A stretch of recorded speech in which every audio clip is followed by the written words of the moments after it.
Thursday night football in the state of Arizona, and there's no better matchup than a rivalry game between the Highland Hawks and Red Mountain Mountain Lions. A big one tonight in the 6A East Valley region. Greetings and welcome, everybody. Alongside Rome Cady and Nate Smith, I'm Zach Warhack, and gentlemen, always a fun game when Red Mountain clash with Highland.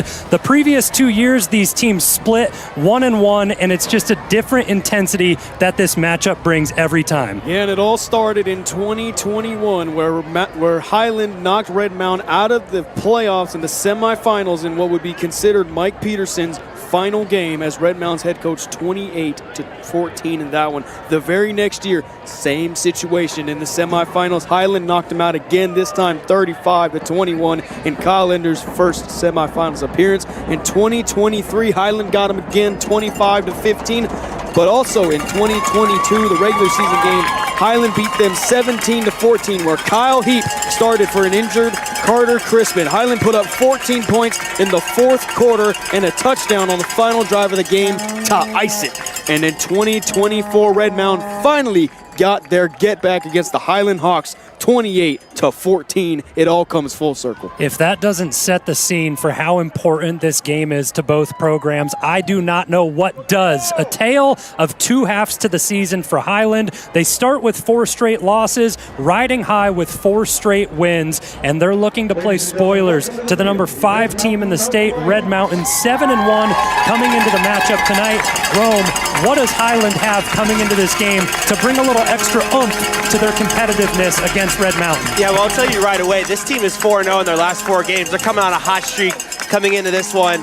And I got the chance to talk with Coach Kyle Enders about how his team has been able to prepare for a good team like Highland who's been able to go on this streak. And he said that their kids play hard and schematically they're really good. And it's just a matter of how well that we could do on the coaching side of things, as the words of Coach Kyle Enders. But I know it's Halloween and tomorrow, so I also got the chance to ask him about what the Halloween traditions are on the Red Mountain football team, and he said that the team are going to have a costume party tomorrow. So he's very interested to see what these guys dress up as tomorrow morning, and also him and his son are going trick-or-treating tomorrow, as there's not a game on Friday. So a lot of fun festivities going around tomorrow, but tonight is the most important thing to think about for this Kyle Enders and this team right now. Always important to balance work and play, and it seems like the Red Mountain squad able to do so. Some scary stuff with Halloween around the corner. Well, for this Highland team, it's dealing with the offensive line of Red Mountain. These guys have been pushing the pile in the run game, protecting the quarterback in Dominic Carmigiano week in and week out. I really think the key to this game is in the trenches, Nate. Yeah, they really express the idea of being physical up front. They may not be the toughest or strongest guys. Well, they are, not bad. They are the toughest fellas on the front line, but they got to finesse their way around the offensive line and get to Peyton Cash-Dawhog, who is putting on a clinic for the Highland Hawks. Yeah, it's been fun to watch him, and it's been 4 different quarterbacks to start the season for the Highland Hawks, and they've really found comfort in Peyton Cash-Dawhog. Something he does best is protect the football. No turnovers on the season in the previous games that he's played, and a lot of security blankets that he has to go to. But the defense of Highland has been the strength throughout this matchup year in and year out. Whatever happens in the game, there could be 20 points in the first quarter, nothing throughout the rest of it. It's always a dogfight through the latter portion of the game. Highland ready to rock and roll as they come out of the tunnel for the night. And it's just a different environment when they play at home. You have the natural grass field. Doesn't make too much of a difference for the players underneath their feet, but home field advantage, certainly something to watch out for. Yeah, absolutely. And Highland's got one of the best student sections in the state right now. I want to break down a little bit of a stat. The first 4 games, Highland's offense had an average of 7 points. The last 4 games, 33.5. So it clearly makes a difference when you're going into the latter half of the year. Highland has a chance to play spoiler and crush Red Mountain's hopes and dreams tonight. Highland led by Brock Farrell, of course, and honestly one of the best coaches in the state of Arizona at making adjustments. It doesn't matter the time that the adjustments are made, whether it be throughout the season or during the game, little by little. Just one of the best coaches throughout the state, and he breeds confidence into his team. Yeah, I think that's the biggest thing too, is you want to try and make those adjustments to try and make your team better, and that's what he's done. Like I said, this team's won 4 straight so far after losing their first 4. So it's really about turning the season around for them, and it's not about how you start, it's about how you finish, and they're finishing really well, and they have 2 really tough matchups, including this one tonight against Red Mountain, and then next week at home against Mountain View. And a couple of those games on the schedule for Highland, extremely tough opponents at the front half of the season. Nate and I actually had the call for another Thursday night football game to open the year against Higley. They dropped 20-6 in that game, and then of course you circle Liberty on there, a 43-3 loss against one of the best teams in the state of Arizona. But then they get hot in the get-right game against Desert Ridge to gain all the confidence with the 56-0 shutout. Yeah, absolutely. And, you know, circle that Red Mountain and the Mountain View game for Highland.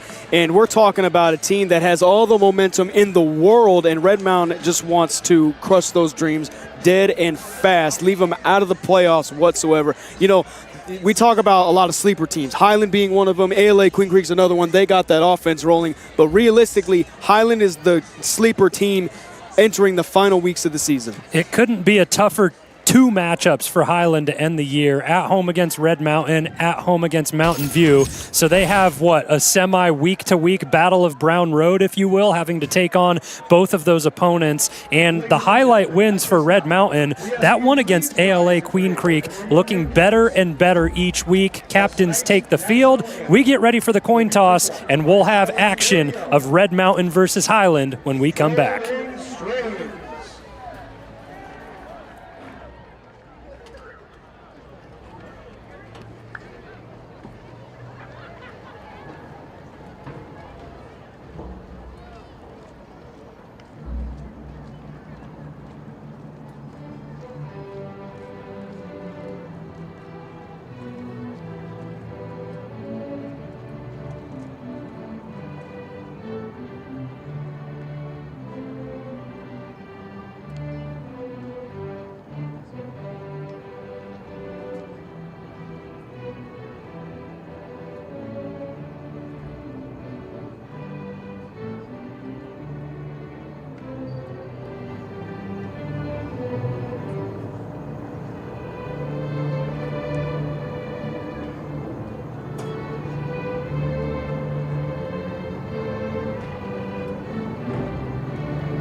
All of the pageantries completed, and now it's time to focus on what happens on the field as the Red Mountain Mountain Lions travel to take on the Highland Hawks.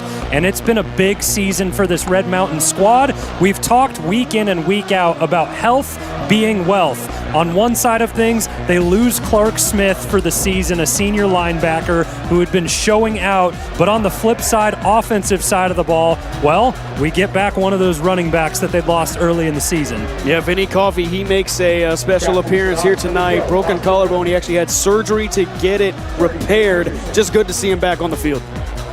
Toughness and resilience from every team competing throughout the state of Arizona. You see your captains out on the field.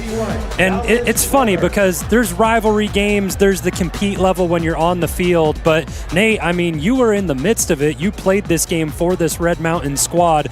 A lot of these guys know each other from team to team, from playing ball in Pop Warner, deciding what school you're going to go to. So there's competitiveness, friendliness, but a rivalry altogether. Yeah, and the proximity of it plays a key part too. I mean, we literally share a mall in the Superstition Spring Center as well as Power Road. I remember how short that drive was. I didn't even expect Highland to be this close to Red Mountain to begin with. But yeah, proximity plays a key part. Everybody knows each other. We're like family in a way, but on the field, it's a whole different story. Well, let's talk keys to the game as the coin toss gets sorted out. Our referee tonight, Mike Lang and company. 3 Langs on the crew. Mike, Matt, and Mark.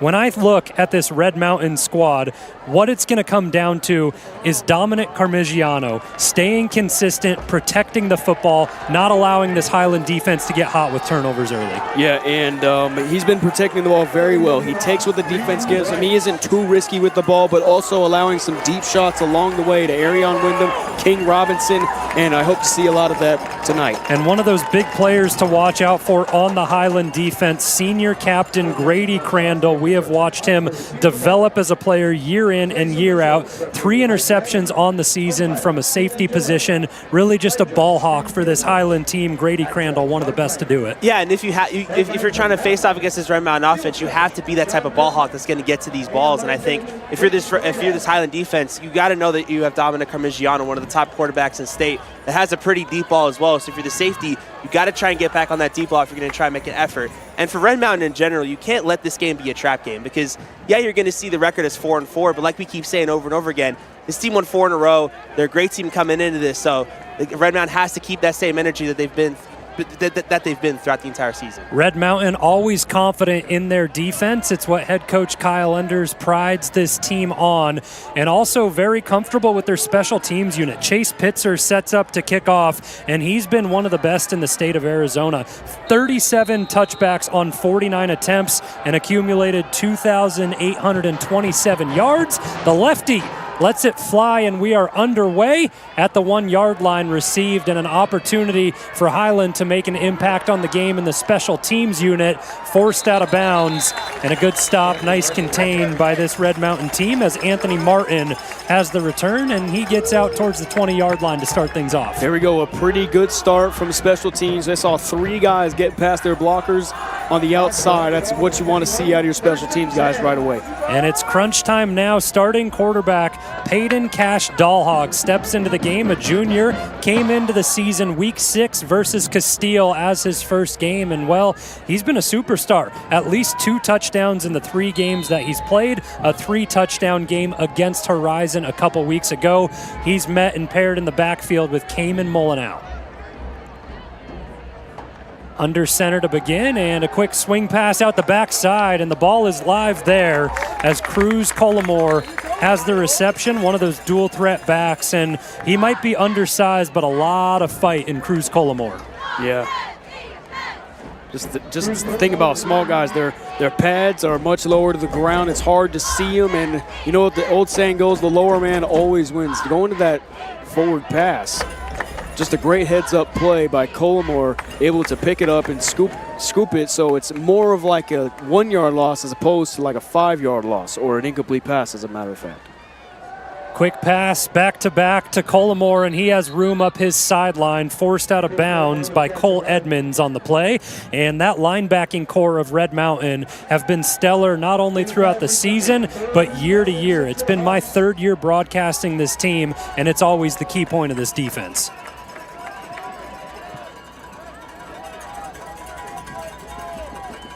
A third down and medium upcoming, and talking about that linebacking core, JP barking commands, showing signals along with head coach Kyle Enders on the away team sideline.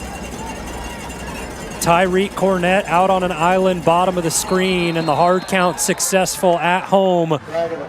The noise works and it pays dividends as Cash Dahlhag able to get Red Mountain to jump across the neutral zone. Yeah, and if you're this Red Mountain defense, you can't let these penalties derail you on some of these drives, because it's been that thing for them. It's been the narrative for this defense and for this team throughout the year. So you got to make sure you clean that up as this game goes on. Still a third down for Highland, but just a yard to go now as they set up at the 30-yard line. Collimore goes in motion. Molyneux still the back. And here's that traditional air quotes Highland offense running out of a lot of funky formations. They give it in the backfield to Collimore, and he stopped short of the line to gain. Penetration comes through from Jamison Wade and James McGee. And the way you beat this Highland offense is with that physicality to match out with that fancy playbook. And Jamison Wade, they call him the Blade, does that exact thing right there. A big stop early on from your senior linebacker, and now decision time for Brock Farrell. Seeing if he elects to go for it on fourth down early in this game, deep in your own territory. Max Brown, bottom of the screen, the wide receiver, as Tyreek Cornett barks commands to guard Lyles. This is a tackle over formation. They got the extra lineman on the left side of the line. And the penetration gets home from Red Mountain. Starts with Jamison Wade and Jackson White, and it's finished off by Leonidas To'a. And what great field position for Red Mountain's offense to begin their opening drive. I mean, just a quintessential start for Red Mountain. You force a 3 and out. Actually, no, a 4 and out. They get the ball across the 30 of Highland, and it's a matter of finishing the drive for the Mountain Lions. So quickly, Dominic Carmigiano and company trot out to the field, and they take over at the Highland 29-yard line. Carmigiano handles the low snap, and the give is to Kai Jackson.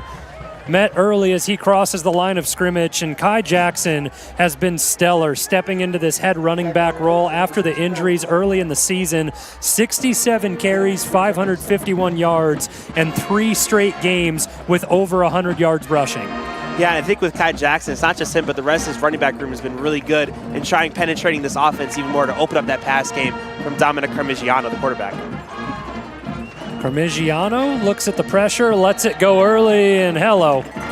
There's the offsides call matched. Jaden Collins jumps early. And Highland get one early, Red Mountain answer. The cadence and hard count from Carmigiano has been something where he's gotten at least a couple of penalties drawn from the defensive side throughout the season. We'll give the center Lincoln Alicio for selling the contact. Doing a good job at drawing that penalty. Carmigiano, the give to Jackson as he's upended as he gets just across the line of scrimmage. Cole Beatty on the right side of the line setting up the block. But the penetration there, and the key players to watch out for out of that front four for Highland: Jackson Crawford, Jackson Peel. Couple of captains for this team.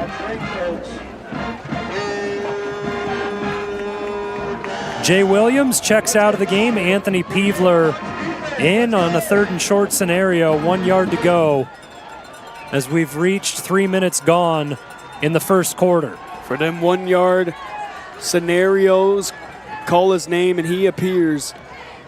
I believe in Kai Jackson. Peevler and Wyndham in motion, and well, now the second Wyndham in motion, and flags come deep out of the secondary. So our back judge, Mark Lang, throws it. And it backs up the Red Mountain squad 5. That'll be going to be 3rd down and 6 now. Once again. Delay of game, the call, as Carmigiano just unable to get the snap off. And it makes it a more comfortable spot now for this Highland defense. We make it 3rd and 5 now. You went from absolute certainty to probability. Carmigiano, time in the pocket, steps up and delivers a strike to his tight end, reaching for the end zone. Jaden Wyndham marked down at the 1-yard line. But what a security blanket Jaden Wyndham has been for Dominic Carmigiano. Really began excelling throughout the middle portion of this season. His 13th reception right there gets Red Mountain down to the 1-yard line. Well, we got him at it's the hitch at the sticks.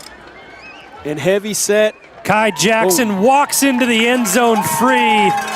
And that's 3 weeks in a row where Jackson has put a touchdown on the stat line. Red Mountain making a statement on the opening drive in this rivalry game. And every time I talk to Coach Kyle Enders about how important this running game has been, the first thing he always brings up is that offensive line. And on that play, he just gets a hole and just runs right through it immediately. Pitzer on to attempt the extra point. 29 for 32 on the season. We've seen a couple of them blocked. A low delivery has been a little bit of an issue the past couple weeks, and we get a flag early. Yeah, they're going to get number 47. It's Anthony Peebler on a false start penalty. And Cole Allen was deep into the backfield of the Red Mountain special teams unit, ready to get up to block that. Makes it a little bit tougher for Pitzer, but he has plenty of leg. He's hit for 44 on the season, and that came against Mountain View. Calm, cool, and collective. The extra point up and through. 7 on the board for Red Mountain early on. They match their win total on the season. 8:25 left in the first quarter on RMTV.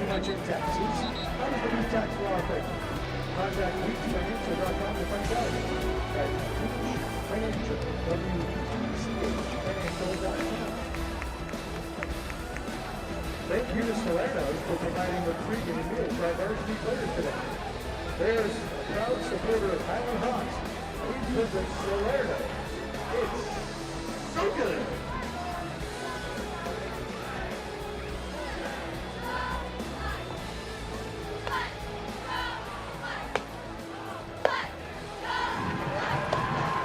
This Red Mountain offense have certainly found their groove since Dominic Carmigiano came into the picture at quarterback. His first week against Desert Ridge, they put up 69, then 23 against Mountain View, 49 against Gilbert just a week ago. And they are red hot in the back half of the season. Pitzer puts another one down at the 1-yard line, and Martin looking for some escape room up the middle, and he's brought down by the special teams unit of Red Mountain. Paxton Rorvik, first one in to make the stop.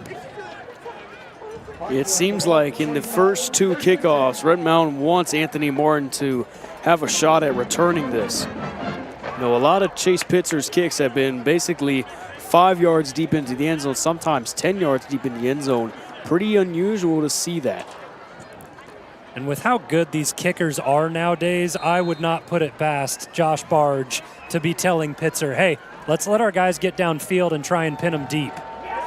Penetration from the front 4. Leonidas To'a has been a superstar for this team. The transfer from Desert Ridge, ever since he had the opportunity to be in this lineup, he's made an impact on every game this season. Go ahead. I feel like we've said his name a lot during these broadcasts, and he's just made big plays, especially with those 2 sacks against his former team, Desert Ridge, a couple weeks ago. He continues to make play after play, along with linebacker Jamison Wade, who's in the box right now. Showing success both in the run and passing game. Low snap and a wise decision by Peyton Cash Dahlhog to just fall on it.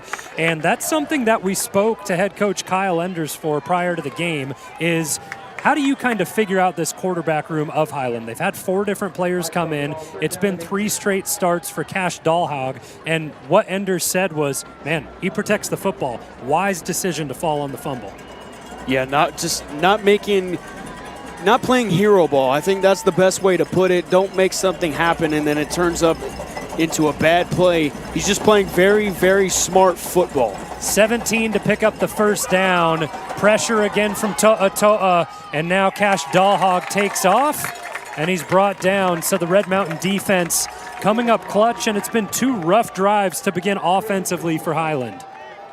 Masterful start so far for Kyle Enders and this defense, doing a really good job schematically of letting his guys fly around and make plays, and that's exactly what they've been doing. And now an opportunity for one of the most lethal return men in the state of Arizona, Tyreek Cornett, back deep. He's second in punt and kick return total yards, sixth in yards per attempt on the punt department with 16 on average. Line drive, and Cornett has an opportunity to work, but he's met immediately, drops the ball, and a nice job hanging on for dear life and being able to make the tackle from this Highland special teams unit. So we'll have to wait a little bit longer to see if Cornett can do something special. Yeah, not to mention being lethal in the return game, he's also one of the most lethal parts of the secondary, too. He leads the team in INTs and also leads the 6A in INTs with 7. Bentley Anderson making a nice tackle, wrapping up on Cornett, never letting go. Ball set up, left hash, right at midfield at the Highland Hawk logo as Carmigiano takes over for the second drive of the night. They go to the ground, and Kai Jackson has nowhere to work. Great penetration on the backside from Pauga, a stellar player for this Highland team. 68 tackles on the season after he wraps up Jackson on first down. Brady Crandall and company got that tackle wrapped up.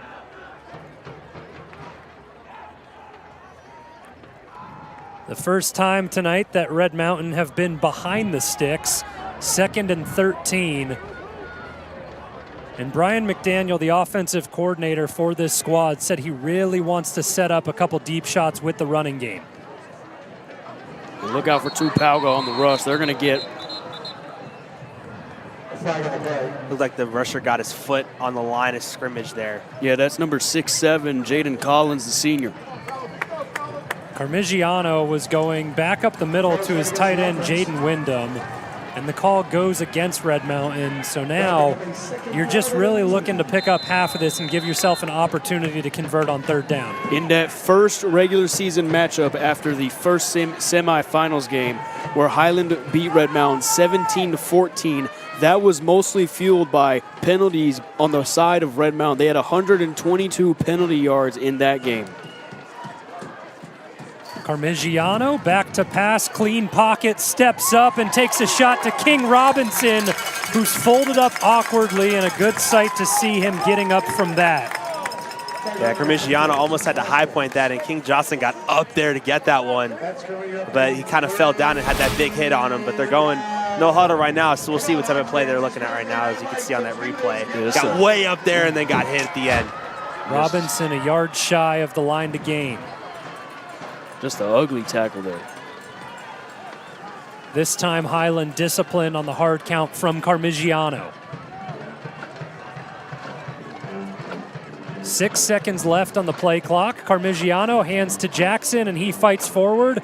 All he needed was one, and he got it out to the 40-yard line. So a fresh set of downs for Red Mountain, and what a great set of play calling to go from 2nd and 18 to 1st and 10. You know, you aim the pass right at the sticks, and then you just finish it off with Kai Jackson. Just the simple up-the-middle play. Let the offensive lineman do the work for you. 4:20 left in the first quarter on RMTV. Alongside Rome Cady, Nate Smith, I'm Zach Warhack. Red Mountain with an early 7-0 lead thanks to a Kai Jackson rushing touchdown. Carmigiano out of the gun. Highland show pressure and back out into coverage. Quick pass to Wyndham, and his name has been called upon 3 times already tonight. One of them negated from an early pre-snap penalty, but Jaden Wyndham, the security blanket, in full effect. You know, I think that's just the best way to put it for Jaden Wyndham, the security blanket for Dominic Carmigiano. You know, when nothing is open downfield, go ahead, throw it to your big number 88 tight end. Well, last week was National Tight Ends Week in the NFL. Jaden Wyndham having his night here with some Thursday night football throughout the state of Arizona. Another pre-snap penalty, false start against Red Mountain. And when you break it down, Nate, you had a chance to play alongside some of these guys, but this has just really become, quote-unquote, tight end university at the high school ranks for Red Mountain. You see guys like Andrew Schmier, Heap, year in and year out, excelling. Yeah, no, 100%. And to go back even further, Cooper Turley. On the flip side of things, a good name, too, for Highland, Reed Price. He'll certainly have his time to shine in this game once the Highland offense gets going. 2nd and 12 from the 41. Carmigiano keeps it on the ground to Jackson, and the run defense of Highland have been executing as of late as Jackson Peel gets in on the stop. And we talked about it at the top, too, with the adjustments that with this Highland coaching staff continuing to make on that defensive line. We saw Kai Jackson get in the end zone. Immediately off that sideline, the coach is probably like, okay, guys, we need to clog that box in, make it difficult for Kai Jackson to get any sort of space. Another 3rd and long for Red Mountain. Carmigiano surveys the field. In a big spot in the first quarter for Red Mountain and an opportunity to convert. Carmigiano over the top looking for Jaden Wyndham, and that pass broken up by none other than Grady Crandall. He's great in the pass game. He can fill the gaps in the run game. Just a stellar athlete. Yeah, this is a two-sport athlete we're talking about, Grady Crandall. And he kind of high points that like he's guarding a center in basketball. And not just a two-sport athlete, but a multi-dimensional athlete on the football field. He breaks up the pass there. He'll punt the ball for Highland, and now back to return.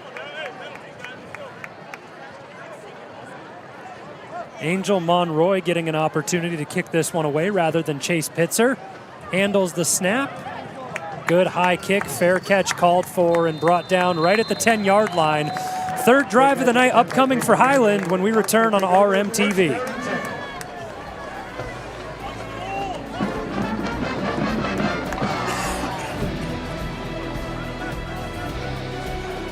Property pest control.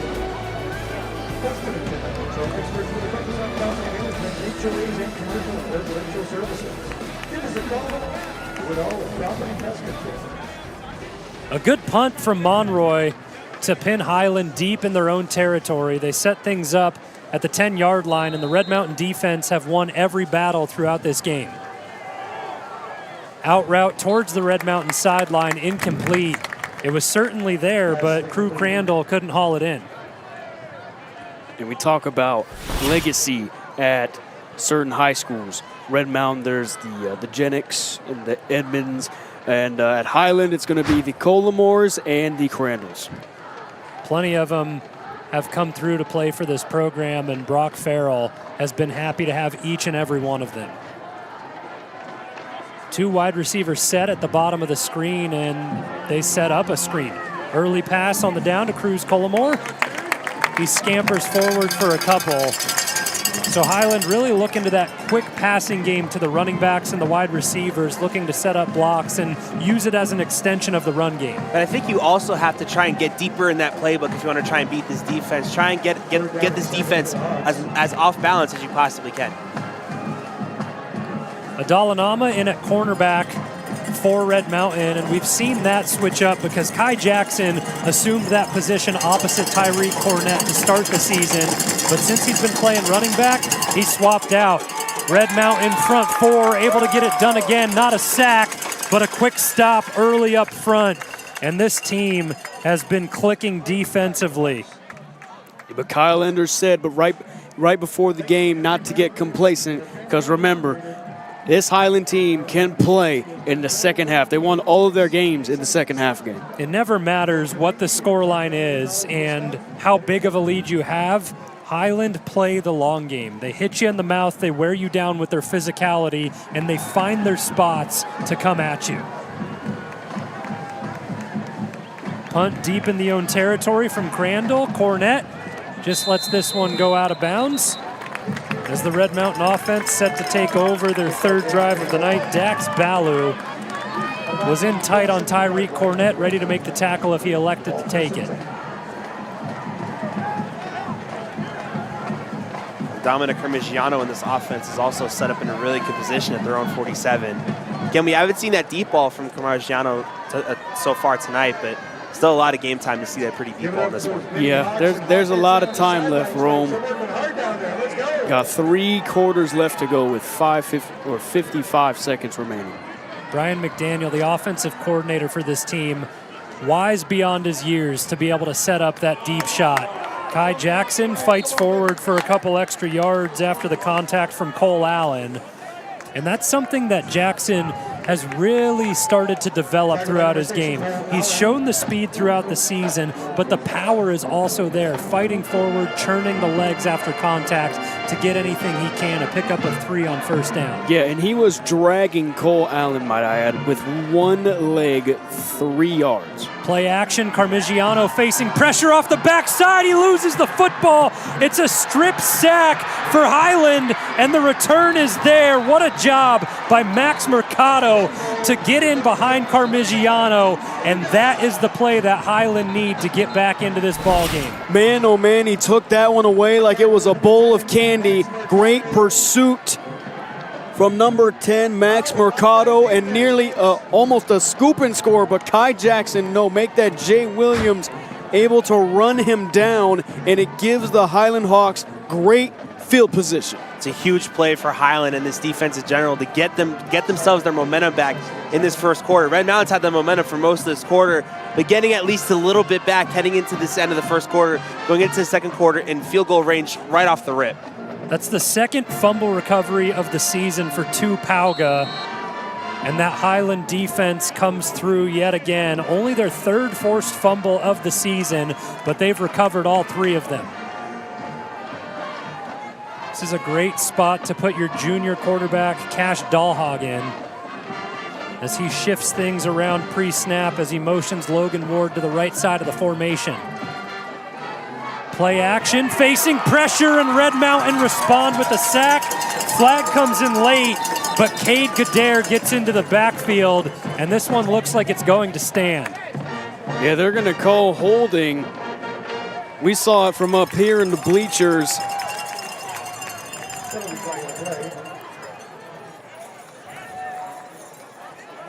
And it was clear as day as well.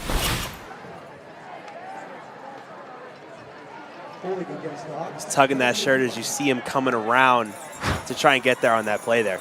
Sack number 4 of the season for Cade Gadare. And a little bit of difference between the scoreboard and the sticks on the field. Stick shows 1st and 18. I think what Kyle Enders would do is take the sack, decline the penalty, and he does as it flips over to 2nd and 18, and that's the end of the first quarter. A lot of action early on, a 7-0 lead for Red Mountain as we step away on RMTV.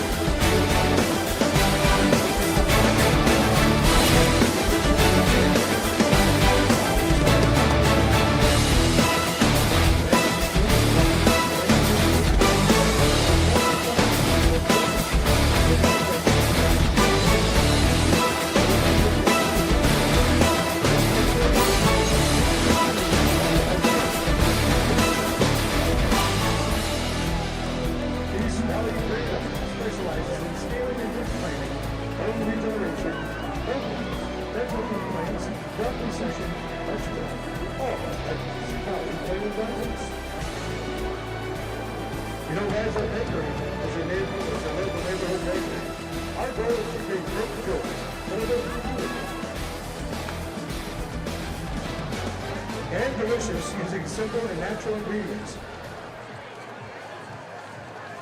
Both teams take the walk across the other side of the field. Highland still hang on to possession. 2nd and 18 on the 35-yard line of Red Mountain as we begin the second quarter. 7-0 lead thanks to a Kai Jackson rushing touchdown.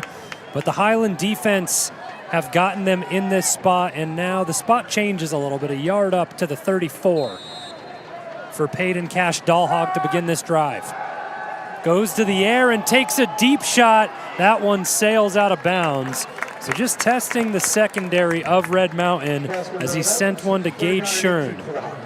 And that's really the first time we've really seen this deep ball from this Highland offense so far. They're kind of stuck to that kind of dink and dunk screen type of offense.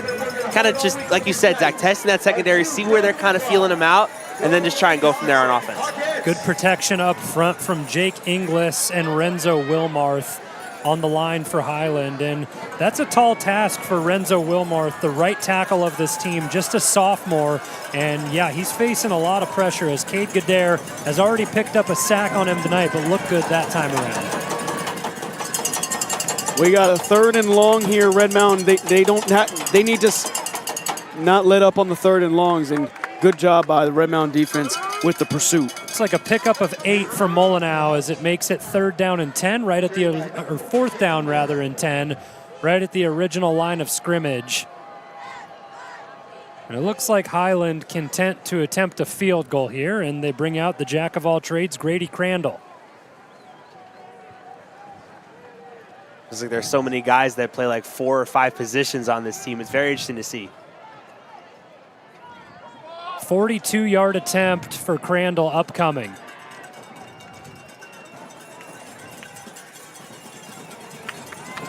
Red Mountain have blocked 1 field goal thus far on the season. Crandall gets this one up and through.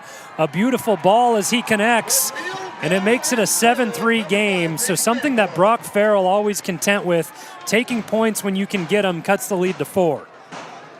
Yeah, Grady Crandall, man, he's just an athlete all around, from the basketball court to every position on the football field. Kicker, punter, safety, wide receiver, you name it, he can play it. And that was an ideal stop for Red Mountain on that defense. You were basically having them set up in field goal range right away. You couldn't allow them to get in the end zone. So that's a great job, again, from Kyle Enders and this defense doing well to just allow them to score those 3 points. And now they're getting them back on offense to try and spread out this lead even more. Kyle Enders knows that points come at a premium in this matchup, and Brock Farrell is going to do the math, take them when he can get them, and set his team up to be in a good spot late in the game. See, we got a tight kickoff formation, and when that happens, the kick return unit also follows suit. Also watch out for the onside out of this formation as well. It's time to pull out all the stops if you're Highland, to make or break portion of the season as we're in week 9 here. They sit at a 4-4 record, 1-0 in the 6A East Valley, but looking to do anything that they can to go back-to-back to end this season on a 6-game winning streak. And I'll tack on this. If Red Mountain wins this, they win the region outright. They don't have to rely on any outside factors. Cornett has this one go through the hands into the end zone, and it'll be the 20-yard line to begin things for Dominic Carmigiano and company. The second turnover of the season for Carmigiano came on the previous drive. Strip sacked on the play, chased down by Max Mercado. Yeah, and going back to that, that's just an absolutely athletic play from Max Mercado. He was from the other side of the rollout, running down Carmigiano. Freak athlete. Kai Jackson stays in the game at running back. Arian Wyndham, King Robinson, 2 of the receivers out on the field, and Jaden Wyndham, the big tight end, sets up in the slot. Carmigiano goes to Wyndham as he has enough to pick up a first down. Just a sophomore this season, 6'4", 215. He's been so stellar in the run blocking game to set up Kai Jackson, and it seems like he is the game plan throughout this first half. And he's really putting his role together in the right way. He's getting himself open on those button hook plays, on those running back plays, doing everything a tight end should in an offense. 3 receptions on 4 targets throughout the first half. That matches a season high. Jackson straight up the middle on first down with the fresh set of downs, and he picks up 6. So now a little bit of momentum starting to snowball for the Red Mountain offense. And one thing to think about, too, that we haven't really talked about all year is that Red Mountain's playing one of their first games this year on natural grass. Usually at Jim Jones Field, they play on turf.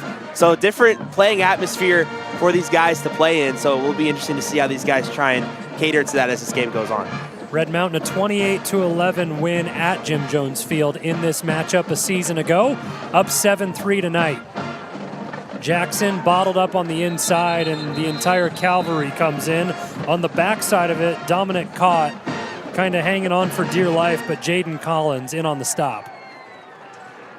And when Kai Jackson looks at this film from the game, I'm sure running backs coach Sean Reedy is going to say, hey, if it's not there, take it to the outside, because that gap was absolutely wide open. 3rd and 4 for this Red Mountain offense. Carmigiano looks back to the sideline and gets the call adjusted. A lot has been relying upon this Red Mountain offensive line. Jackson motions forward. They fake to him, and that pass batted down by Jackson Peel. A stellar job to win the edge and make the deflection.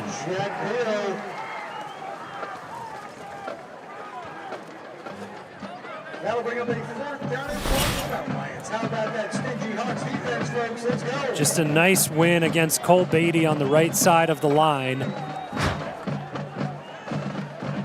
And it brings out Monroy for the second punt of the evening.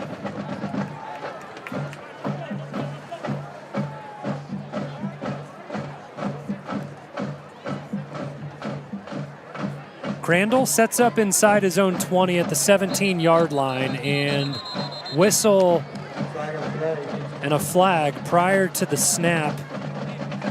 And we'll see what the call is. This is big time depending on who it's on and which way we move. And it's against Red Mountain, it looks like, as Dean Angelo starts to take a couple steps back and sets up the ball now at the 33. I think the band on the Highland side may be contributing to these pre-snap penalties. And they're set up directly in line with where the ball is right now for Red Mountain. Monroy gets the snap and nearly blocked. Contact on the kick, and it sails out of bounds near the Red Mountain sideline, and that could have been extremely dangerous if the full block had occurred, but Red Mountain get away with one. And we'll have a chance to see the Highland offense coming off of a field goal drive. And with 9:07 left in the first half, what have been the early standout plays for you, Nate? The early standout plays for me, personally speaking, I think it's the sack that Cade Gader got on Doll Hog midway through the first quarter. If he hadn't gotten that sack, I'd think Highland would have scored a touchdown. But then again, that's my personal opinion. There were a lot of other things that contributed to that drive, and Highland scoring a field goal. But that played a crucial part in the game not being tied up at 7. I think for me as well, I think it's that sack, but it's on Highland's side as well, that strip sack fumble that got them into field goal range, that basically got their momentum back, that led them to that almost block attempt on the punt. So it's just those little things that try and get this Hawks team back in it in this game. Highland got 6 on the pass to Cruz Colomore on first down. They go to the ground as Molyneux is stopped deep in the backfield. Cole Edmonds finishes it off, but Jamison Wade and James McGee, the two who have been wreaking havoc so far tonight. Yeah, that's just great penetration up front by the front 7. And big number 51, James McGee, just bouncing off the offensive lineman and just making a play. This front 7 continues to feast in that backfield, really just opening up lanes to not try and get this running attack going at all for the Hawks. It's the 8th tackle for a loss on the season for James McGee, and it sets up 3rd down and 7 from Highland's 38. Red Mountain running a 3-safety package. Oh, they get penetration. They read the pass out of the backfield. Jamison Wade lays the final blow.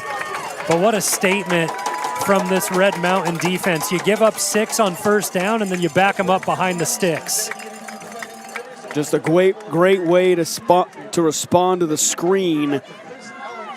Once the ball goes that way, the defense kind of floats that way too. Beautiful. Tyreek Cornett at his own 30-yard line and his 3rd opportunity of the evening. High snap, able to be brought down by Crandall, and this one sent out right towards Brock Farrell and company. And field position has been the name of the game up to this point. Red Mountain will have a stellar spot to start right at the 47-yard line. And that is about a 15-yard punt. Just came off the foot a little awkward there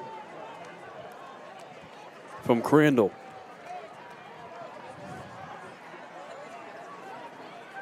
Previous drive, Red Mountain pick up a first down, and then they're forced to punt. Get a look at that receiving core. Jaden Wyndham, the tight end, has been the key player out of that group tonight with his 3 receptions. And that big offensive line giving a lot of protection to Dominic Carmigiano. Under center this time for Carmigiano. And he looks to give to Kai Jackson, who spits out and just gets tripped up. Possibly a touchdown-saving tackle by Cole Allen. If he was not tripped up, he was going to get out of there to the casa, as you guys like to say, in the end zone. As we see in that play there, look at the O-line again was giving him a hold to crease and then just got tripped up. Not even by the turf monster, because once again we're playing on natural grass. You could say it was a natural grass monster at that point. Sometimes all it takes is just a little touch on the ankle to adjust your gait and your stride. That time, Jackson goes down, but still fighting forward for a pickup of 3. A quick pitch. Jackson breaks a tackle this time. And a more positive look. Crandall coming out of the secondary to make the stop. And then for this Highland defense, you cannot let Kai Jackson get to that second level, or like I said earlier, he's going to go all the way to the Casa. Yeah, just Kai Jackson. He has 3 100-yard games, and it's on plays like that. Ligon Alicio nearly gets the kick out on Pauga. And it's on plays like that where he can bust through for a massive gain, like the Mountain View game, the Desert Ridge game, and all the ones previously. Well, and all 3 of those 100-yard rushing games were in consecutive weeks. And I think the most impressive one was the one against Desert Ridge. He eclipsed 170 yards on just 3 carries. We know he had the 90-yard touchdown ripped off in that game as well. Timeout taken here by Red Mountain with 5:50 left in the first half. We'll keep it here with you on RMTV. Alongside Rome Cady, Nate Smith, I'm Zach Warhack. And typically out of these timeouts in a big scenario, short yardage on 3rd down, Brian McDaniel draws something up nice. Yeah, I think if you're this offense, you got to try and figure out different ways to try and stifle this Highland defense. They've done a decent job of that so far. But again, like we mentioned at the top, Highlands made their adjustments and got back at this offense. And we'll see what type of play they type of run here. Well, Highland is going to expect a Kai Jackson run draw right up the gut.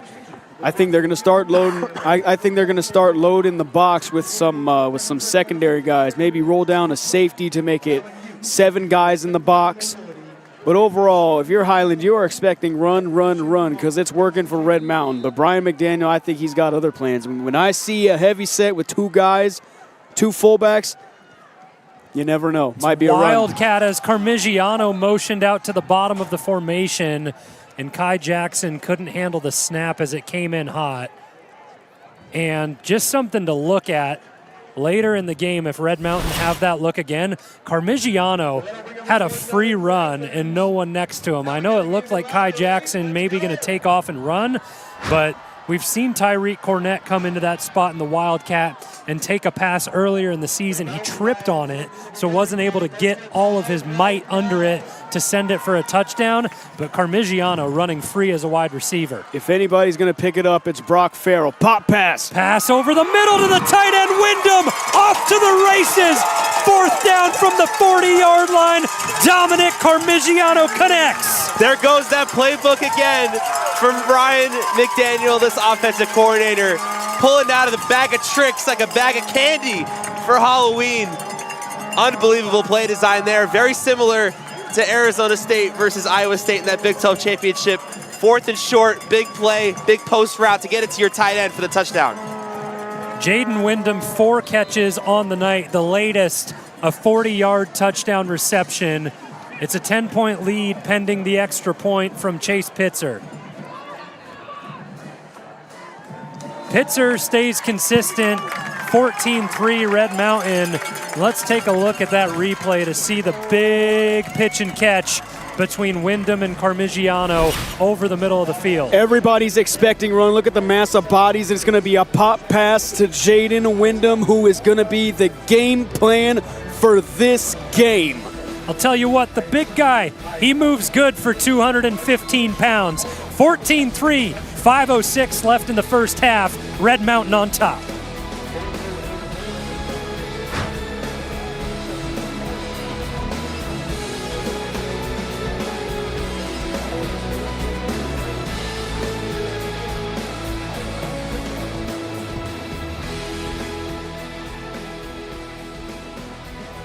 A 40-yard touchdown reception for Jaden Wyndham has Red Mountain on top 14-3 with 5:06 left in the second quarter. Alongside Rome Cady, Nate Smith, I'm Zach Warhack. Chase Pitzer sets up with a short little 2-step, and he's been consistent, pinning that ball at the 1-yard line, forcing Martin to return. Martin sends a stiff arm and a spin move now up the sideline. Martin, toe taps. Martin off to the races. It's going to be a kick 6 for Anthony Martin, 99 yards. It all comes down to playing contain on kickoff. That's just simply a play that cannot happen if you're on kickoff, especially when you are the outside guy. And the hands team had him pinned to the sideline. Looked like they were going to try and get to him. But then again, good blocks and bad tackling from Red Mountain opened up a wide open lane for them to get in the end zone for that kick return touchdown. Resilient run for Anthony Martin. A stiff arm on the sideline right around the 20 to begin things, and then a spin move. He just toe taps his way all the way across the Red Mountain sideline. And a house call for 99 yards. Now Crandall on to attempt the extra point. And he puts the lead right back to 4 in the matter of one play. Just a swing of the leg from Chase Pitzer. Anthony Martin able to go the distance and return it for a touchdown. Yeah, 98 yards. He returned it from the opposite corner too, and number 21, Ethan Adali-Nama, granted he did get held there, but that is simply a play that he has to make as the outside guy. Nobody gets outside or inside of you. You have to force it back to your guys on the inside. And now you're sitting at a 4-point game, and you basically took the defense out of the game. I think second kick return touchdown of the season for Highland, and it comes in a big spot in the second quarter. I think for Red Mountain, too, on offense, you got to try and figure out a way to flush that away from you. Don't let that affect you mentally on the offensive side of things, and just go back to what you've been doing this whole game. So a 98-yard kickoff return for a touchdown from Anthony Martin has Red Mountain set up to get the ball back with 4:48 left in the second quarter. They will receive to begin the second half. And how fun would it be right now to have a little bit of anything you can do, I can do better. If Tyreek Cornett gets his hands on one, he might have the opportunity to answer.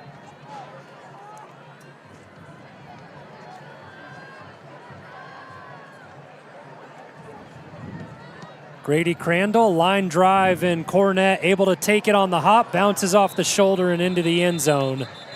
A knuckleball from Grady Crandall never gives Cornett a chance. Yeah, the scary thing about it is Grady Crandall, yeah, he can hit those kinds of shots.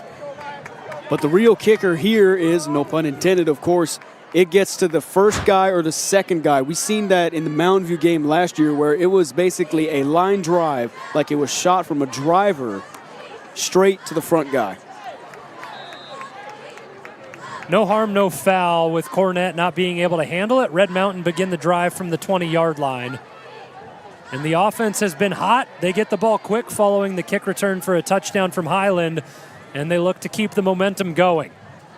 Back to the ground, Kai Jackson breaks a tackle and fights up the middle. Gain of 9 on first down, and Kai Jackson is beginning to get going. Yeah, slowly but surely, oh no. That's the worst sight to see if you're a Red Mountain fan. These running backs have not been able to stay healthy throughout the season, and Kai Jackson laboring on the ankle. Oh yeah. Looks like 2 Highland helmets going right towards the knee of Kai Jackson, and you just hope that he's okay. It looks like he's walking all right. Zeus Vasquez, I think, delivered the blow that caused a little bit of discomfort to Kai Jackson. That athletic training staff helping him off of the field. And I think a testament to the culture of this Red Mountain program is that the first person onto the field to check on Kai Jackson was his running back mate, Darius Grayson Courts. That's huge, too. You want to try and build that team camaraderie as much as you can. Showing up for your brothers is the best thing for him at that point. Grayson Courts will have the backfield now. Wyndham in motion along with Anthony Peevler. Carmigiano miscommunication, and now it's a fire sale. Highland able to execute. They get in deep. Dominic caught on the tackle, and flags come in late in the secondary. Extracurricular, and Cole Allen in the area along with Yosanese. We'll see if it's offsetting personal fouls or what happens here. The officials are going to get Yosanese on a pancake block, and it looked like he got too high on the defensive back. I mean, give him 2 points for extra credit, but he got a little too much syrup on that pancake. Just an all-out problematic play for Red Mountain. Miscommunication between Carmigiano and Darius Grayson Courts, and then the extracurricular sets you back even further behind the sticks. And like I said, you can't let that score flush you mentally in this game. Got to manage to keep going. Penalties aren't a good side of that either. So if you're Dominic Carmigiano, you got to try and lead your guys, try and flush that out of you and just go back to your rhythm that you've been going on. And you love the intensity from Yosanese, but that just simply can't happen. And it happened in plain view of 3 officials.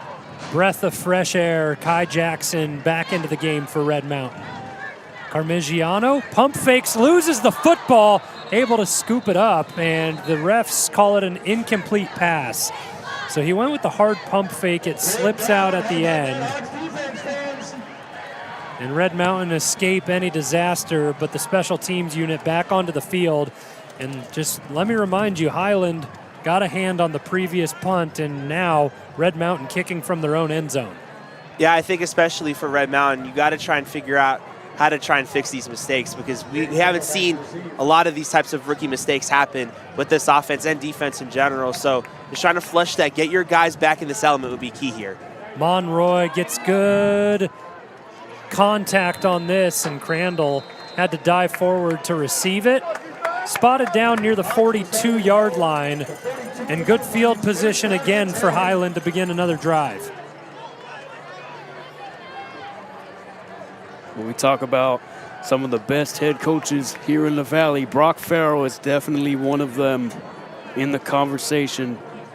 You know, you lose 4 in a row, and then they make some adjustments, and they're rolling with 4 wins in a row, sitting on the outside of the playoff conversation. Play action on first down, and a deep shot over the middle, separated. What a massive hit to be able to disconnect the ball. Derek Wilson lays the hammer onto Crew Crandall. And Crandall is down, where he's hobbled, pardon.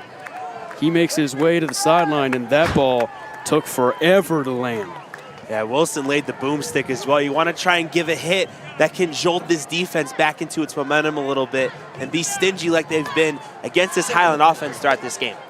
I think it shows great discipline from Derek Wilson, because a hard-hitting free safety throughout history, your guys like Steve Atwater, Ed Reed, they would have taken Crew Crandall's head off and taken the penalty there.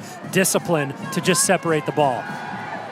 Back to the air on second down. Tyreek Cornett separates the pass, and he leads 6A in interceptions, almost has his 8th of the season. Oh, man, that could have been number 8. He got a good read on the ball, just playing good defense there. Oh, man. And that's against Grady Crandall, too. Off the fingertips. Could have extended his lead in the state to 8 interceptions. Unbelievable. And that's what you like from a guy like Cornett, who's kind of that Jalen Ramsey type of ball hawk corner that could just read the quarterback's eyes and get to the ball where it needs to be. We've found ourselves in a defensive stalemate. 3:19 left in the first half. Cash Dahlhog sets up the screen to Anthony Martin. Well, we saw what he did in the return game this time. Nowhere to work. Cade Gadare has been stepping up big time for this Red Mountain defense tonight. And here's decision time for Highland.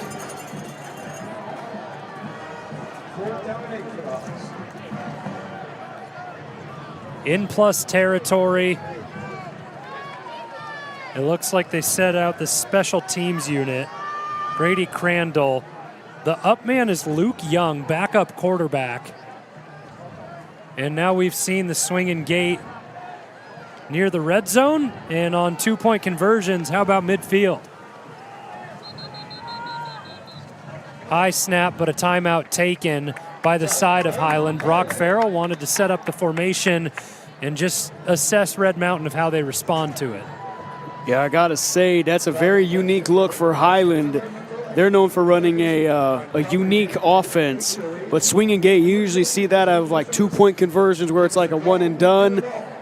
But no, you see it at the 40-yard line, and Kyle Enders having a, let's call it a discussion with the officials. I think he's just looking for some rule clarification on a couple of things going on the previous plays.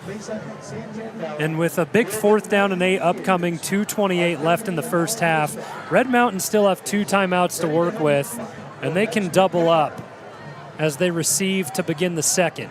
It's also back on that play, too. It was almost like an ultimate cat and mouse game, if you will. It's almost like Brock Failer was trying to show the return team a fake, but instead they're just trying to take the timeout, get them off balance, and just try and maybe punt this or fake it again for all we know.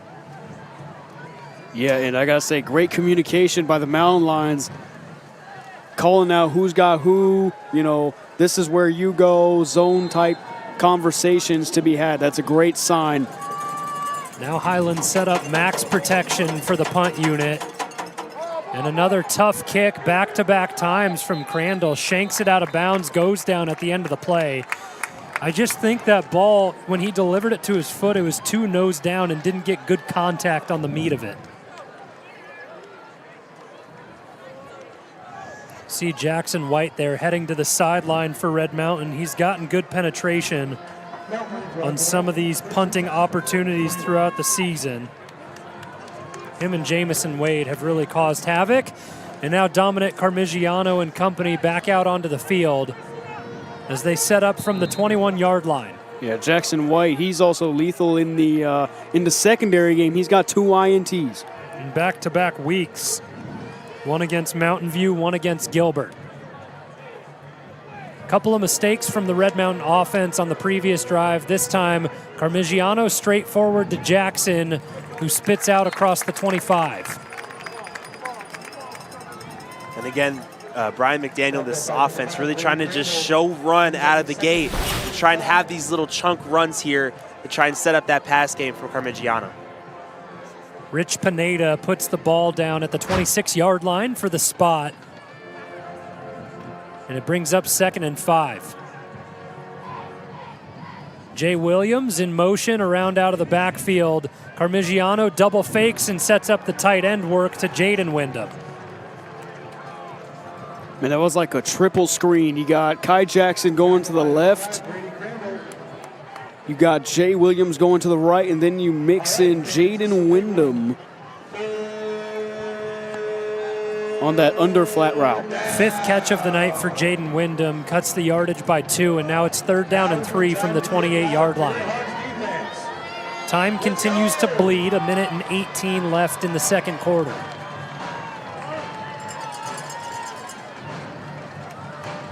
Carmigiano gives to Jackson, cuts back, fights for extra yards, and has enough for the first down. No quit and Kai Jackson. Jackson Crawford makes the tackle for Highland. Yeah, just way to bounce off a tackler. That's just Kai Jackson's game. Very energetic, agile, just bouncing off tacklers as he goes. Up-tempo look for Red Mountain. Carmigiano sets up, clean pocket, over the middle, and connects with King Robinson. We saw early in the first quarter with 18 to go, King Robinson had a 17-yard catch, and now a big play across midfield. Yeah, I think as well as you look at this play too, Carmigiano's throwing that floater, and it goes right to King Robinson, but it's almost that floater high point again as well. Carmigiano rolls out to his left to the sticks, just out of the reaching arm of Arian Wyndham, without a reception tonight. And on that previous connection, just a split-second throw from Carmigiano. Jackson Crawford was right there. Oh, yeah, he was absolutely right there. He would have gotten another fumble for this Hawks defense. With the incompletion, clock stops. 40 seconds left in the first half. 47-yard line, 2nd down and 10 for the Red Mountain offense. Play action, Carmigiano steps up, takes the deep shot. Wyndham looking for the catch, and pass interference the call. Wyndham still almost came down with it, but Max Mercado will be the guilty party in the secondary. Yeah, you can see that one from up here. Just a tackle up in the secondary. Luckily, it's not a spot foul in high school ball. And we know how dangerous Arion Wyndham is on that money post route. Like I mentioned last week on my hit too, Arion Wyndham's been a huge piece to this Mountain Lions offense for Parmigiano to get to him on those deep shots, and that's what he's done there on that play. 29 catches, 473 yards, and 5 touchdowns on the season. Held to nothing tonight, but a big penalty picked up. Great agility from Parmigiano out of the pocket. Finds his man in Wyndham. Fighting for extra yards after the catch. Stays in bounds. And the clock stops. But a flag in the backfield, and I think this one coming back. Yeah, they're going to get Red Mountain on the holding. Couldn't decipher what number it was, but Kai Jackson with the pick block to let Parmigiano break through. Pay attention to Kai Jackson right here. And he's blocking one of the best in the game, Jackson Peel.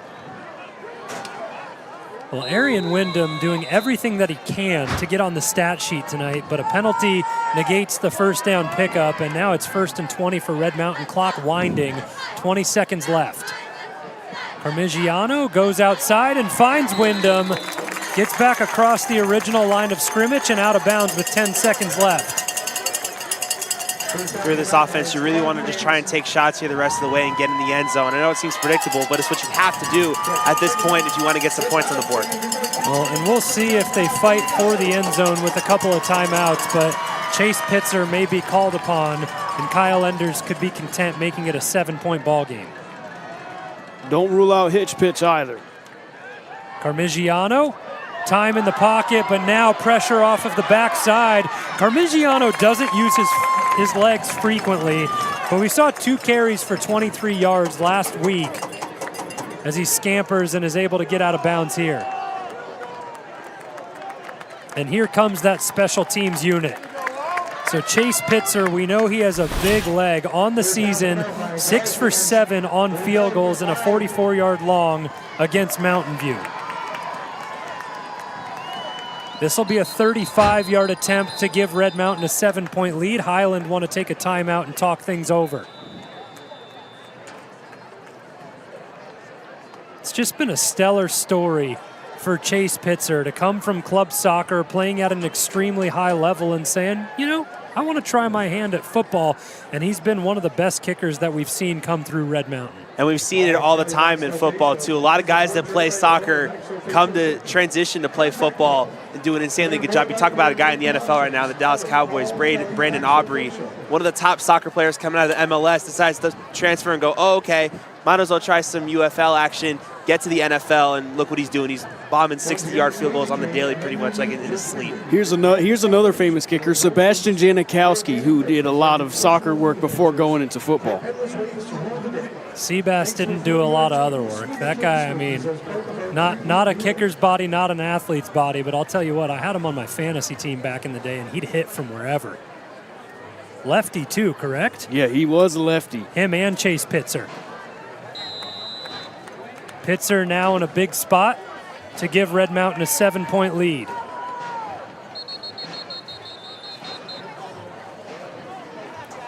Well, another timeout taken here, and I don't know if the officials had the signal different, but they point to Highland both times. Correct me if I'm wrong. You can't spin back-to-back, can you? My guess here is that one of them had it incorrect. Kyle Enders called a timeout, and then one of them signaled incorrectly. That would be my suggestion. It'll be the longest 3.7 seconds of your life with a couple of timeouts taken for these teams to talk things over. And we've seen a couple tricky things time and time again from Josh Barge. His special teams unit gave up the kick return for a touchdown to Anthony Martin. We'll see if he wants to try anything tricky with Pitzer and company. Desmond McCarthy on for the hold. If you were to try something tricky on a field goal, you'd have to be inside the 5 in order to do it. Good snap, good hold, and Pitzer winds it through the upright from 35 able to get it done and extend the lead to 7. A big swing of the leg for Chase Pitzer, as that puts him to 7 for 8 on the season. And Chase Pitzer's been lights out for this Red Mountain team, and with any football team, you need a good kicker to create stability there as well. They left a second on the clock, but now they wind it down. The siren goes. 17-10 the lead for Red Mountain. Rivalry matchup in the 6A East Valley. We'll have it all for you on the other side of the break on RMTV.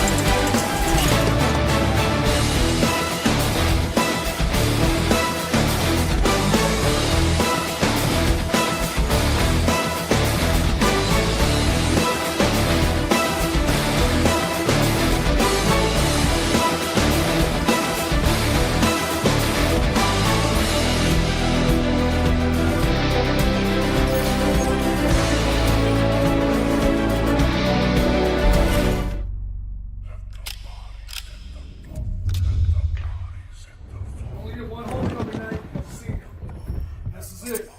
Admired him.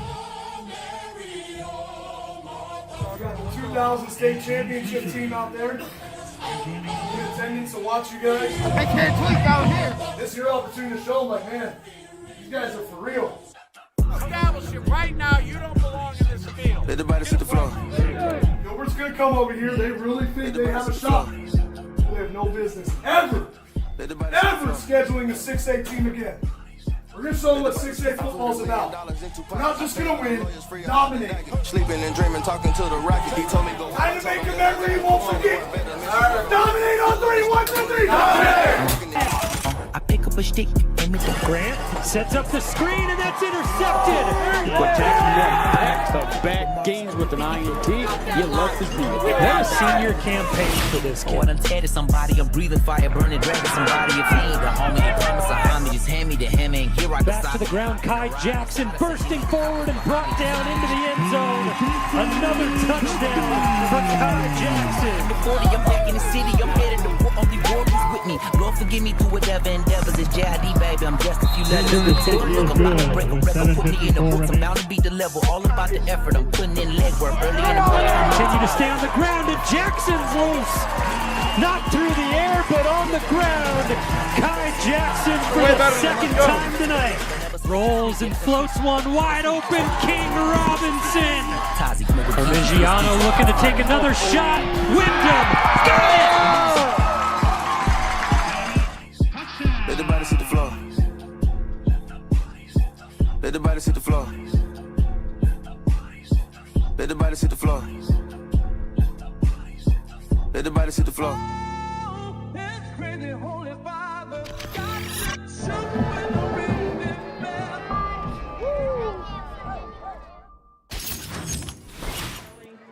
And Fly to Paradise by Eric Whitaker.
Drum majors Tyler Kingsley, AJ Joas, and Ryan Park. Is your band ready?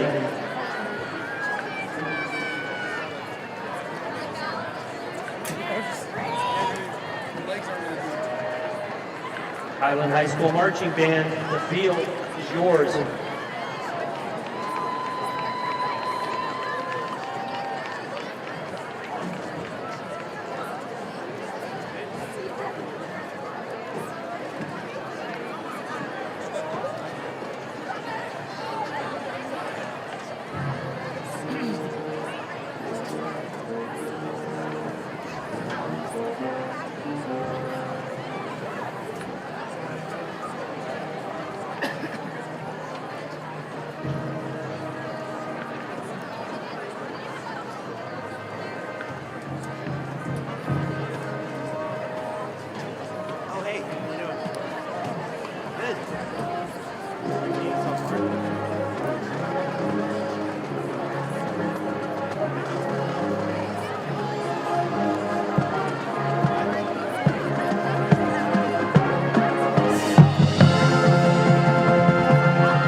ladies and gentlemen, once again, the Red Mountain Marching Pride.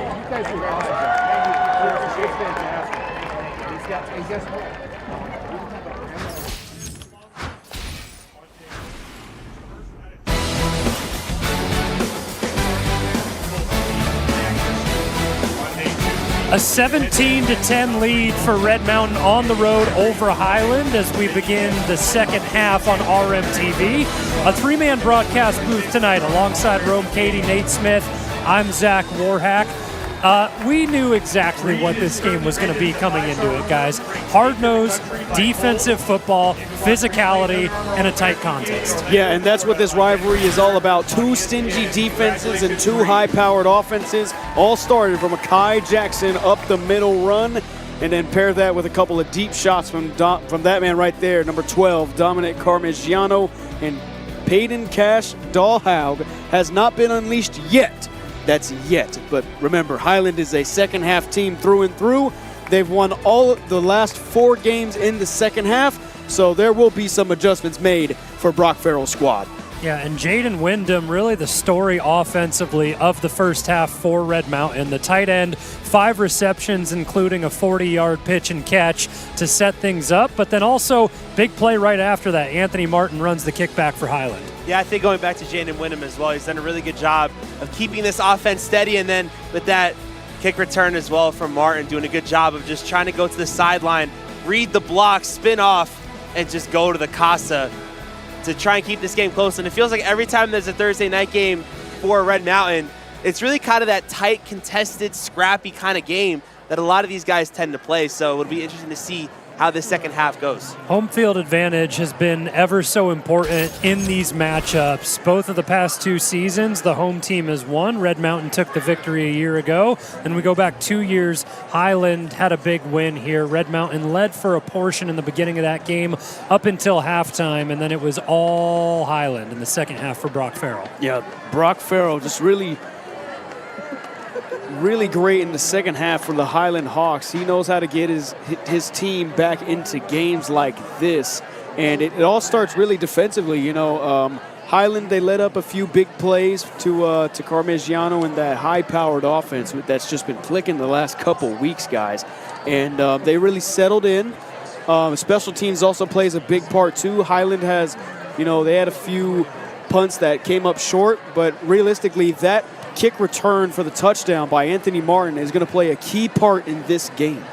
Red Mountain 7-1 on the season. Highland sit at 4-4, but they have won 4 straight after starting 0-4. And special teams, you talk about the Anthony Martin touchdown, which was really big, but the entire coaching staff and unit on both sides, something they do so well is make those halftime adjustments. They have a feel for the game now. They have a read of how things are going to go, and they've made all the steps necessary to come out, pull some trickery in the second half. And even go back to that Battle of Brown Road game, they were down a lot in that game, especially that second quarter with Mountain View coming back into that game and taking the lead. Seeing that Kyle Enders and that coaching staff went in the locker room and really make great adjustments coming out of the second half, which is what ultimately brought them the trophy back to Jim Jones Field. You want to try and replicate that same type of atmosphere and same type of adjustments to try and get out from, especially in a type of rivalry game like this against a team like Highland. Something we can focus on defensively for Highland has been their willingness to rush the passer and create turnovers. We saw the strip sack, forced fumble during those highlights from Max Mercado, but Jackson Crawford has also been getting in with Cole Allen to cause some disruption. The offensive line for Red Mountain has held tough, though. Dominic Carmigiano has had plenty of clean pockets to pass from tonight. Yeah, and on top of that, Kai Jackson has been getting a lot of positive carries too. You know, we are yet to see the big gainer, the 20-plus yard run that just blows right by the defense. But I got a good feeling that if this offensive line plays pretty well, Kai Jackson will have one of those once more. Well, and defensively, to focus on that man right there, Jamison Wade, having his impact on the game early on. 4 tackles in the opening half, plus a couple more combination ones. It'll be interesting to see how those ones are statted out, but it's been him, Leonidas To'o, and company just getting it done up front. It'll be interesting to see what type of offense this Red Mountain team runs as well. Do you want to try and take a page out of that Highland book where you try to do that dink and dunk fancy stuff, or do you want to try and just stick to the basics, try and just go short up the middle passing, or get to those power runs with that running back room as well. Hopefully we see Kai Jackson this game as well, as he's looking pretty good, kind of doing some high knees on the sideline as we could see up here in the bleachers. So he seems like he's pretty good to go, but we'll see if he's actually out there. And going back to Leonidas Toe, just his arrival and his presence has rejuvenated this Red Mountain front seven on the defensive side of things. They're getting home. They're getting to the quarterback more, forcing more TFLs in the process. We'll have an opportunity to see that Brian McDaniel coached offense from Red Mountain early as they set up to receive the kick off of the foot of Grady Crandall. Tyreek Cornett hasn't had an opportunity in the kickoff return game tonight. He's attempted one punt return and was brought down immediately near midfield. Crandall sails this one, and here's the go for Cornett. Tyreek Cornett up the far sideline and sprinting across out to the 40-yard line. And a perfect setup for Dominic Carmigiano and company. It's the spark plug you need if you're Red Mountain. And I remember talking to Coach Jason Jewell of Brophy before that game over the bye week, and he told us before the game, he was like, I'm going to try and fire this punter if he tries to kick it towards Tyreek Cornett's direction. And that's the type of explosive play that he could bring to the table on special teams. Well, we got two pancakes on the kick return, by the way. One by Cole Edmonds and then one by number 38, Jeffrey Lischke. He's averaging 37 yards a kickoff return this season. That time he picks up 41, and Red Mountain begin the drive from the 42. 1st and 10 for Carmigiano, set up in the pistol with Kai Jackson. They go to the ground on 1st down and look at the kick-out block from the Red Mountain offensive line. Josh Lee and Jaden Wyndham, the tight end, set things up for Jackson to run behind. The pride on that Red Mountain offensive line is Josh Lee. You can quote Cody Cameron on that too. He is the heart and soul of Red Mountain's offensive running attack.